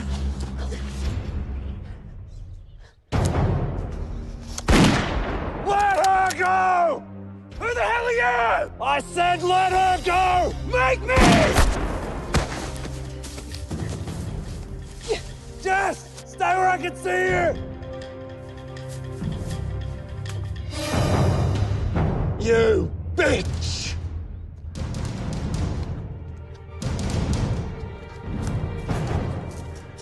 Let her go! I'm not that stupid! I let her go! You shoot me! You can take the money and walk away, just let her go! You want her? You come and get her!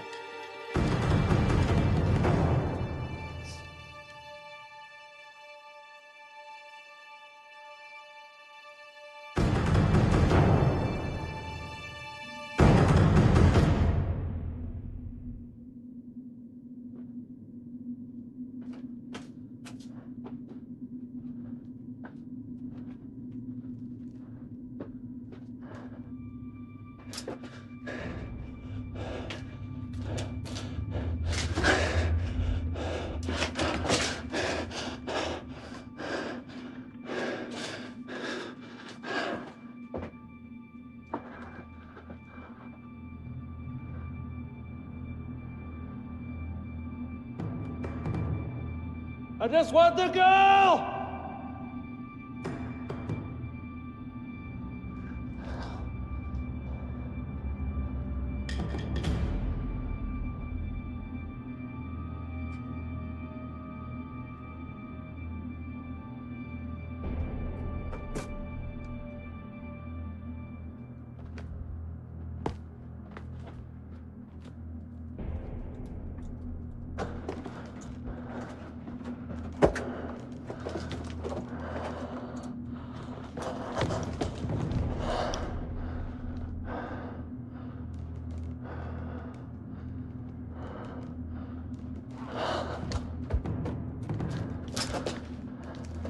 Take the money, leave the girl, and walk away!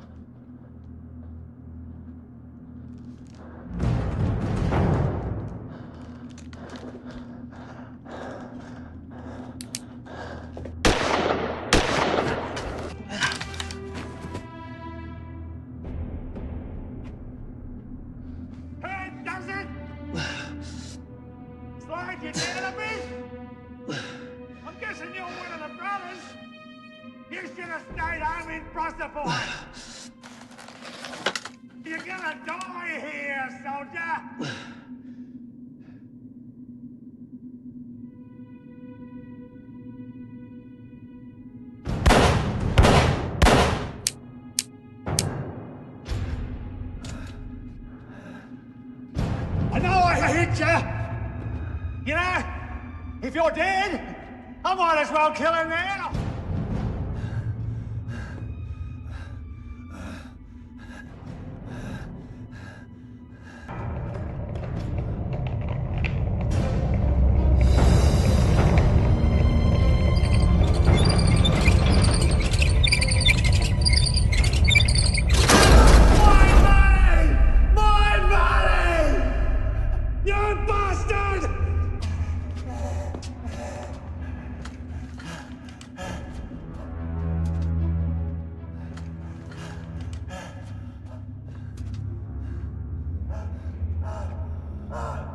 If I see you, she is dead. If I hear you, she is dead. If you touch any more of my money, she is dead.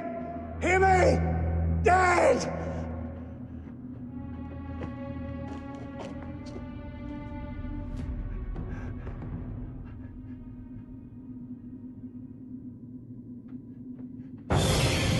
The reason it hurts so much is I just slit your throat.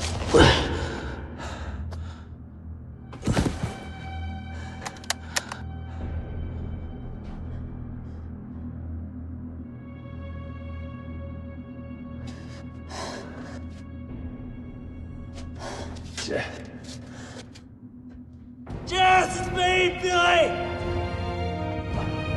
Jess! No!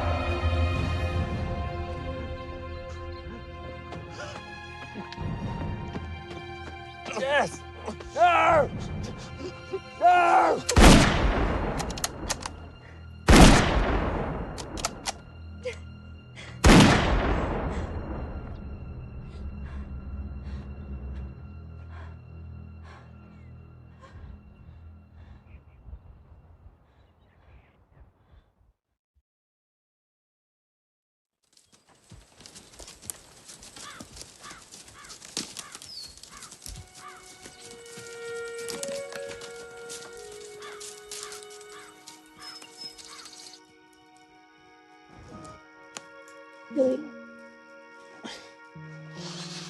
Billy. Hello, Jess. They hurt me, Billy. It's over now, Jess.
There were so many ways we could have returned home.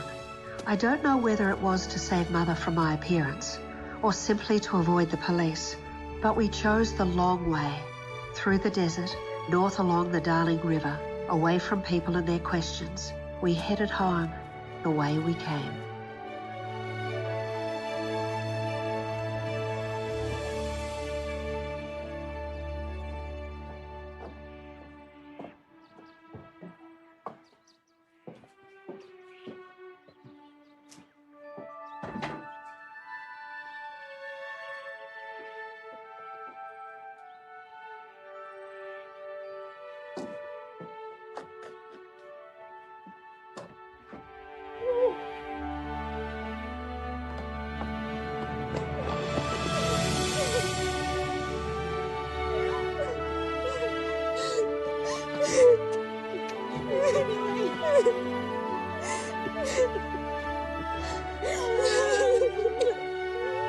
Cat!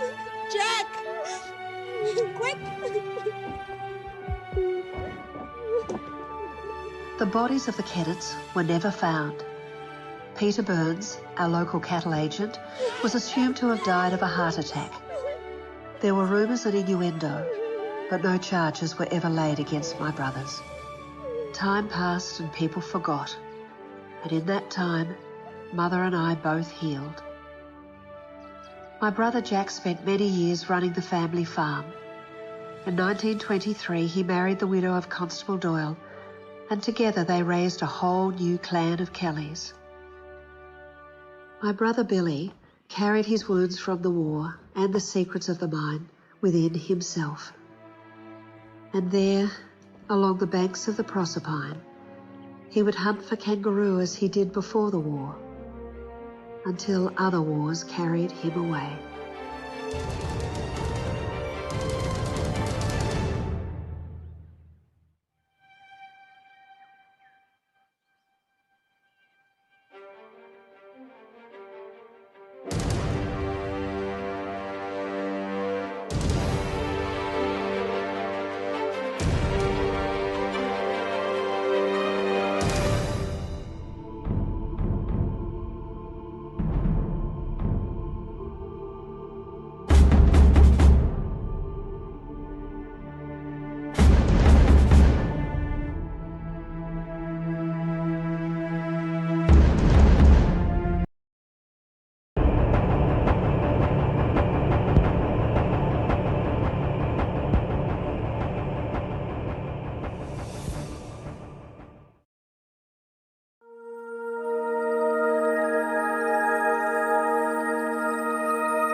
before. Fucking your bitch and pissing on the floor. My money, weed and green, bitch. Call me Yoda. Popping ecstasy like pimples. Drinking Arizona. My money stacked up, bitch. Call me Hillary. My dick is hard like steel, bitch. I am mini me. Chain heavy like Mr. T. I'm so real, you can call me reality. Even Rihanna couldn't get rid of me. Had her sucking on my dick on Ritalin in Italy. Rich, coke, sniffing cocaine. I'm that main, young, lean, stupid hoes. Think I'm Charlie Sheen, but he ain't even close to me.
Arizona Ice Top Boys. Young Lindu Shouty. Emotional Boys 2001. Emotional Shouty's in this bitch. Machiavelli. Bitches come and go, bro. But you know I stay. Bitches come and go, bro. But you know I stay. Get my balls licked by a Zoe Deschanel. Looking like cocaine addict. Razor blade to your head. Conflict. I'ma contradict this shit. Peeing on old people's houses is an inflict. 2003 shit, this ain't no splitting bill shit. I'ma peel banana skits while listening to R. Kelly's greatest hits. In the club for some morphine. Up in the club for some morphine.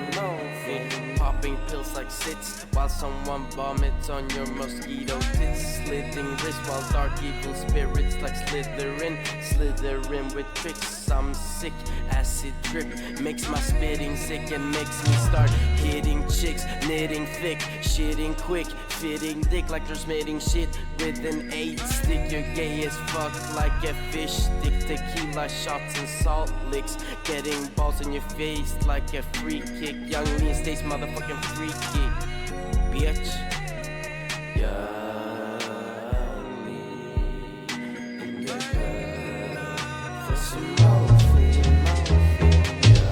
Hey baby, I hear the blues are calling, toss salads and scrambled eggs. All I want for Valentine's Day is to go to Plunder and eat the lover's delight. That sounds filthy, Jack. It is. Imagine a dessert for two, Tahitian vanilla bean ice cream and a pool of cognac, drizzled in the world's most expensive chocolate, Amadei Porceliana, covered with shaved white, black, and clear truffles, and topped with edible 25-karat gold leaf. Can you imagine anything better? I don't know. You ever put a donut in the microwave?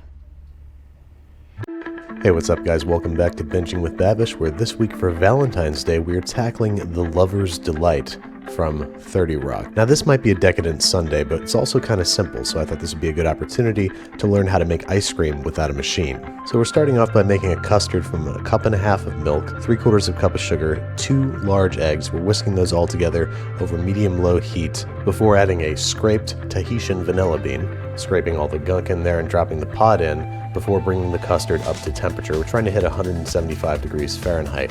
Pour yourself a drink, keep an eye on it, keep it moving, and keep reading the temperature with a good instant thermometer like a Thermapen until we hit 175. Remove your custard from the heat and allow to cool completely before whisking in 1.5 cups of heavy cream. Strain through a fine mesh sieve and cover with plastic wrap. Now we want to press the plastic wrap down onto the surface of the liquid so it doesn't form a skin in the fridge. We're going to place this in the refrigerator for about 3 hours or until it's thoroughly chilled. And now for what I thought was going to be the tricky part, making the ice cream. We're going to start with maybe 2 pounds of ice that we're going to mix with 3/4 cup of kosher salt. Make sure you're using a metal bowl to keep your custard in. I learned the hard way. Put that in the center of a larger metal bowl and surround with our ice mixture, and then whisk diligently for 10 full minutes. The custard's going to thicken ever so slightly, but don't expect any miracles yet. We're going to cover this with a clean towel and place in the freezer for about 30 minutes before removing and starting all over again. Whisk briskly for about 5 minutes every time you take it out of the freezer. We're going to keep repeating this until we get a nice thick custard, almost the consistency of soft serve. There's a lot of different ways to make ice cream at home without a machine, and I found that this was the best one. This comes courtesy of The Kitchen. That's The Kitchen spelled without an E, so Kitchn.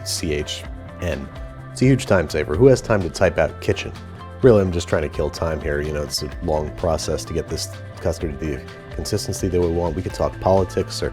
Oh, looks like I'm done. So we're going to cover this also with plastic wrap, pressing right down up against the surface of the ice cream before returning to the freezer for a minimum of 3 hours, if not overnight, before assembling our sundae. Here we have Amadei Porceliana, the most expensive chocolate in the world. This 1.75 ounce bar was only $22, but we're still going to treat it like Baker's Squares and chop it up before placing it into an admittedly rudimentary double boiler. Gently heat over simmering water until completely melted and then set aside so we can assemble our sundae. As Jack so lovingly describes it, we're starting with a pool of cognac, 2 scoops of our Tahitian vanilla ice cream, sorry I keep saying it that way, a drizzle of our Amadei Porceliana. Now you could take a spoon and drizzle this proper or put it in a squeeze bottle and make a nice decorative design, but I'm going for a kind of Jackson Pollock vibe here. Do not waste a single drop. I'm going to be licking that bowl clean later. Next up, a healthy shaving of white, dark, and clear truffles. The clear ones are on there, trust me, you just can't see them.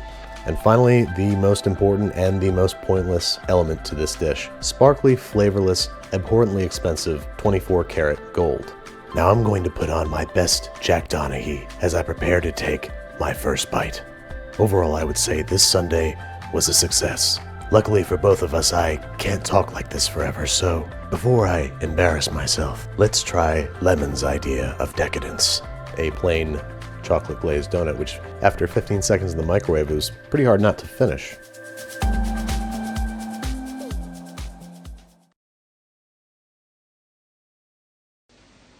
So してこれが大切なところですが、この時心の中でわびるがごとくつぶやいてほしいのです。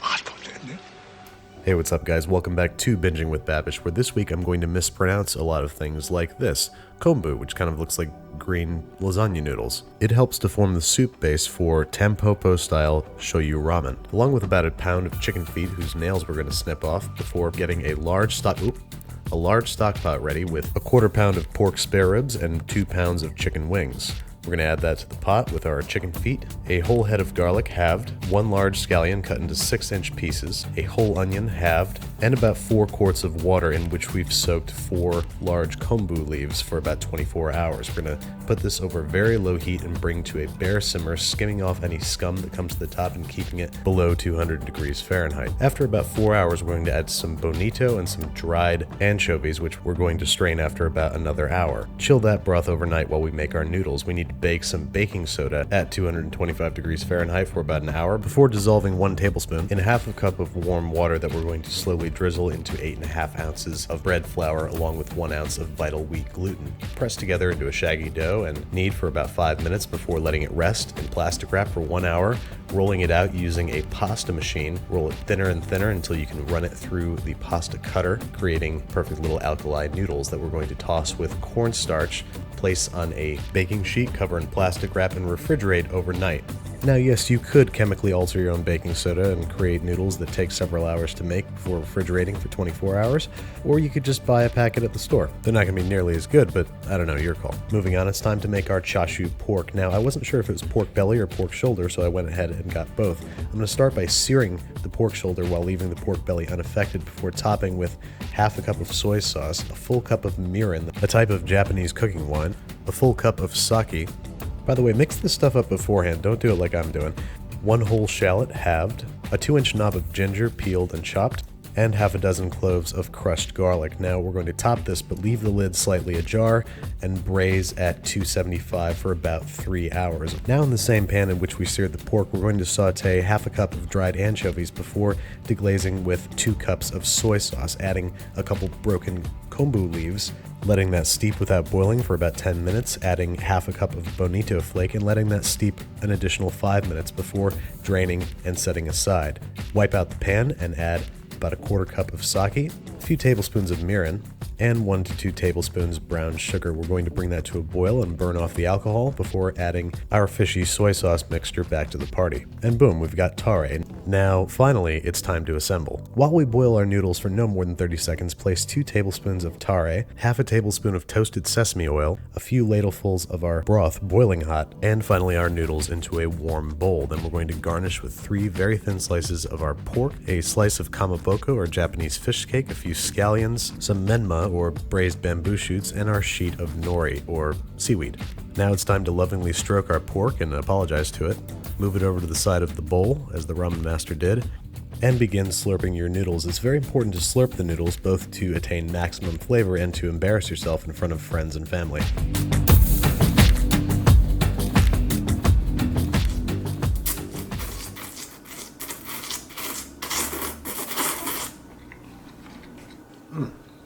Slurp game on point.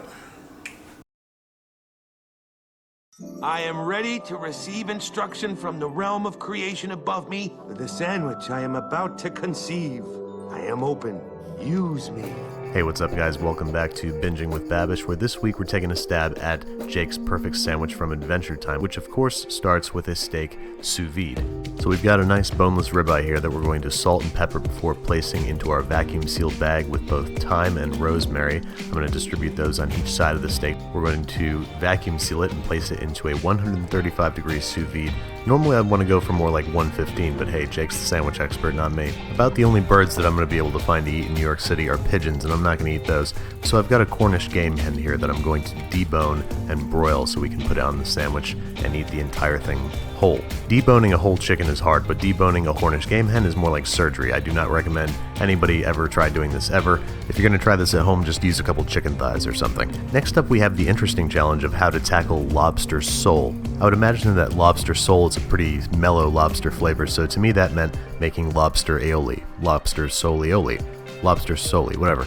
Break up the shell of one lobster tail and cover with vegetable oil before blending into little pieces and simmering for about 45 minutes on the stove top. until you are greeted with lobster-flavored oil. This has lots and lots of delicious applications, but we're going to use it to make a sort of lobster mayo. So we're going to squeeze a lemon into 3 egg yolks, blend to combine, and once the oil is cooled, we're going to drizzle it gently down the side of the cup until it settles on top, and then blend on high speed until we get a nice creamy lobster solioli. There is of course bacon on this sandwich, and I roast my bacon in the oven so I can render all the fat, and now I get to brush it on top of our Cornish game hen that I'm going to throw into the broiler for about 10 minutes or until browned and cooked through. Some sweet onions play 2 roles here, both as a sandwich topping and as a way to try and elicit some tears for salt. So I'm going to rub a bunch of stingy stuff in my eyes until finally I yield a drop of salty face water. We're finally getting ready to assemble our sandwich, so we're going to torch our sous vide steak so it's got a little bit of color on it and isn't so gray and nasty. And keep your torch handy because we're going to slice open our massive loaf of bread and hit that with the torch as well. I don't really recommend this. It was not an efficient way to toast the bread. I would just throw it in the oven, but it was kind of fun to do until my torch ran out of fuel. Spread both sides of the bread with cream cheese before slicing up some dill pickles and shingling them on one side of the sandwich while picking some fresh dill and sprinkling that over the other side of the sandwich. Some chopped up hard-boiled eggs, our quote-unquote bird from the window, some common cucumbers sliced thinly, sweet yellow onion, sliced Roma tomatoes, and now the tricky part, laying our steak on top. This thing's starting to get a little precarious. Some real teardrops for salt, not totally necessary, but I'm a completist, and then our lobster solioli, and of course about a half pound of bacon. At long last, it's time to finally top up our sandwich, squish it down, and achieve maybe the greatest cross-section in the history of this show. You can't hear me, but I'm giggling like a little girl right now because I'm trying to figure out how I'm going to actually take a bite of this thing. It's not exactly physically possible. But I'm no quitter, so I'm going to slice off sort of a piece of this sandwich and try to roll it into a shape that I can fit in my face. Now, I was a little stunned by my first bite. It was a lot of flavors and textures all happening at once, but it was a pretty damn good sandwich. For dinner that night, I took it apart and ate it in pieces like a 4-course meal.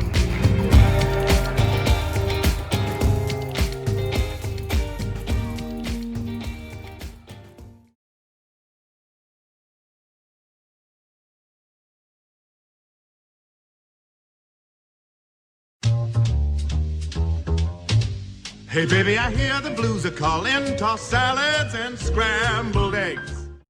And today we're going to be making actually the only recipe in my best-selling book, Eggs Woodhouse. And since I'm not a servant or a woman, the actual cooking is going to be done by celebrity chef Alan Brown. It's Alton. Not according to that.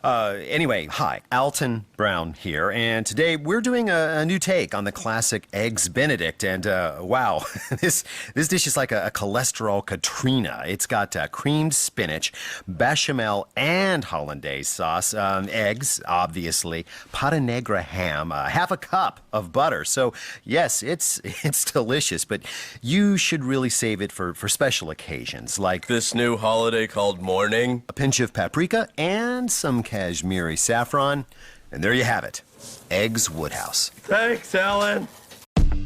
Hey, what's up guys? It's time for another episode of Binging with Babish, where this week we're tackling maybe one of the most ridiculous and over-the-top recipes ever imagined, Eggs Woodhouse, a dish so opulent it's going to make me feel guilty well into next year. It seems only fitting that something good should come from something so indulgently evil, and that's why I'd love for you guys to check out this link where I've set up a fundraiser for our children's food pantry. 100% of your donation will be used to buy non-perishable items to help families in need. Thanks guys, let's try and make this into what I call Eggs Woodhouse for good. Anyway, time to cook. The first thing we're going to make is our creamed spinach. We're going to start by heating some olive oil over medium-high heat before adding our washed spinach, sauteing gently until bright green and wilted, and now we need to make a bechamel. We're going to start with about 3 tablespoons of butter that we're going to melt over medium-high heat before adding an equal amount of flour, whisking until toasted and golden brown, and slowly whisking in about half a cup of milk. We're going to season our spinach with salt and pepper before adding our beautiful bechamel, giving it a good mix. Now for our hollandaise, we're going to use J. Kenji Lopez Alt's technique that starts with 2 egg yolks in the bottom of an immersion blender cup that we're going to blend together with a good squeeze of lemon juice before slowly drizzling our hot butter inside. This cooks the eggs and gives you a perfect creamy hollandaise sauce. Now we're getting ready to poach our eggs, so we're going to plate up 2 warm artichoke hearts on a bed of creamed spinach. We're going to swirl our eggs in a fine mesh sieve before gently tucking into almost boiling water, keeping them moving and retrieving after 3.5 minutes. I've got some real Iberico ham here that was only $175 a pound, which we're going to stack liberally on top of our eggs before giving our black truffle a good shave. We're topping that with our warm hollandaise sauce, a healthy pinch of both paprika and Kashmiri saffron, and last but not least, a generous spoonful of beluga caviar. Beluga's illegal, so I got the next best thing. This is white sturgeon Austera caviar. Trying to figure out how to attack this thing. And it's finally time to dig in. Now this thing was so absurdly rich that it was almost impossible just to swallow the first bite. Let's listen in. I wasn't expecting you here. Shut up. LaForce Enterprise. Jesus. This is absurd. I don't even know where to start. This thing was rich on top of savory, on top of rich, on top of butter, on top of more rich. After a few bites, I was ready to take a nap. And I did.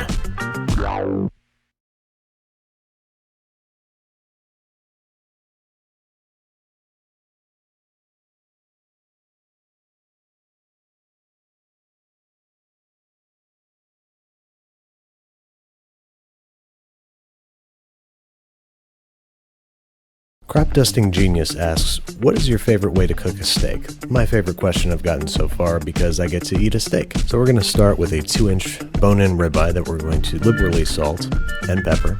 Now salting the meat early on, letting it come to room temperature, allows the meat to retain more moisture. So we want to salt it very heavily and let it sit for half an hour. Then we're going to put it in a 250-degree oven for about an hour, or until it registers 115 degrees and it looks ugly like this. There's only one cure for this ugliness: cast iron. Come on over. We're going to start with some leaf lard that we're going to put in the cast iron skillet, let it get smoking hot, and then we're going to place our steak gently in the center. Now you want to let that sit there and not move it until you get a beautiful brown crust on the bottom, at which point we're going to flip it and begin butter basting. So we're going to take a big old pat of butter, a whole crushed clove of garlic, and a thyme sprig, and we're going to baste the butter over top the steak. Isn't that a pretty sight? I'm sorry my arm is in the way. Then the steak needs to rest, so we're going to give it a butter blanket.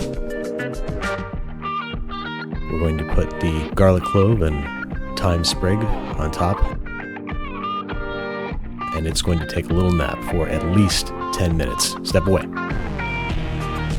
10 minutes have passed, and it's time to carve.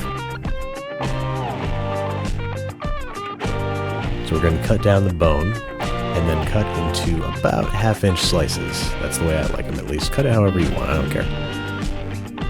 And then fan them out to make it look pretty. Now, if you guys don't mind, we'd like some privacy.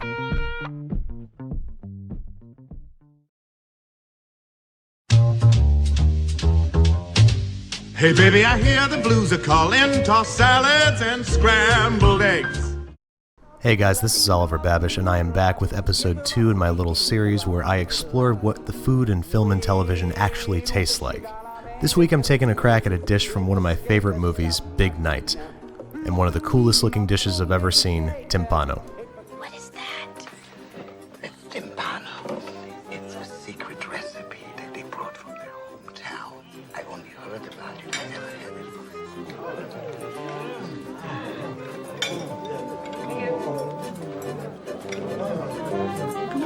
Good.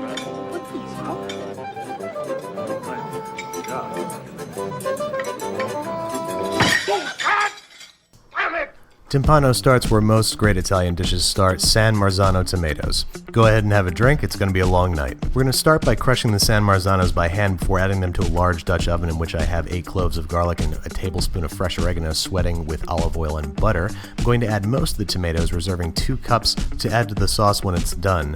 I'm also going to add 2 small onions peeled and halved, a whole carrot peeled and cut into thirds. We're keeping all this stuff in big chunks so we can fish it out later. We're also going to add 2 stems of fresh basil and a tablespoon of tomato paste before the sauce makes its 6-hour-long journey simmering on the stovetop. Next up, the meatballs. We're going to start with about half a cup of fresh parsley that we're going to chop very, very fine, alongside a small onion that likewise we are going to finely mince. For the meat, we're going to start with a pound each of chuck and short rib that we're going to cut into 1-inch cubes and place on a parchment-lined baking sheet, put in the freezer for about 15 minutes until it gets nice and firm. We're going to do the same with a pound each of pork shoulder and veal neck, and we're also going to finely chop a 1/4 pound of pancetta. Then it's time for the fun part, grinding our meat. So in batches, we're going to add to a food processor and pulse until we get a nice pebbly grind. We're going to do the same thing for our pork and veal. And then comes my favorite part of this whole process, actually making the meatballs. We're going to start with a 1/4 cup of buttermilk, to which we're going to add about a half a cup of torn Italian bread, our minced onion, 4 cloves of crushed garlic, a tablespoon of freshly chopped oregano, a tablespoon and a half of kosher salt, our chopped parsley, a few twists of black pepper, and I'm going to add a veal demi-glace, which will add a lot of gelatin and help keep the meatballs moist. Now we're going to let our mixer run for a few minutes to combine all of these ingredients before adding 4 whole egg yolks, our diced pancetta, about a half a cup of grated Parmesan cheese, and then we're going to add roughly a 1/4 of our ground meat and turn the mixer on high to combine and make sort of an emulsion, to which we can add the rest of our ground beef and mix by hand to create flavorful, beautiful meatballs, which my favorite part is shaping them into 1.5-inch balls, which I'm going to place on a parchment-lined sheet to get ready for cooking. I could watch this all day, but I've got something even better to show you, the frying. I like to use a few good hunks of leaf lard in a cast iron skillet, get it ripping hot, to show you, for the first time ever, a new camera angle. You're going to sear these meatballs on all sides before adding them to the sauce in its last hour of cooking to let all the flavors get to know each other. Next up, the pasta. Primo and Secondo make all their pasta by hand, so even though it is 3 a.m. on a weeknight, I'm going to do the same. We're going to start by beating 4 egg yolks and 2 eggs into a 10-ounce mound of Doppio Zero flour, slowly incorporating and massaging lovingly until it forms a smooth, not tacky, cohesive pasta dough that we're going to roll into a ball, wrap in plastic wrap, and let rest 30 minutes before dividing into 6 pieces and rolling out into sheets. Now just take your time, roll it out as thin as you possibly can, dust it with some flour as you need it, but don't dust it too much or you're going to get this gummy layer on the outside of your pasta. You want it thin enough that you can see the outline of your hand, or in this case my rolling mat, through the pasta.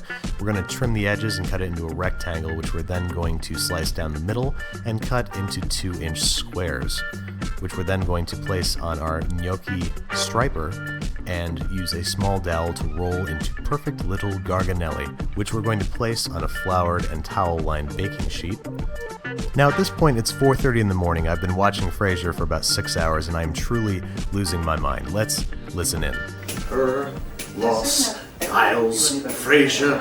Roz's water just broke all over Niles' Turkish prayer rug. Would you believe it? I'm up until 4:30 making pasta. Color in a can. Color in a can. Every day's a winding road, you know? Okay, it's way worse to lose your hair than to go gray. If you wish to be my bride. And it's not like Brad Pitt was a baby actor.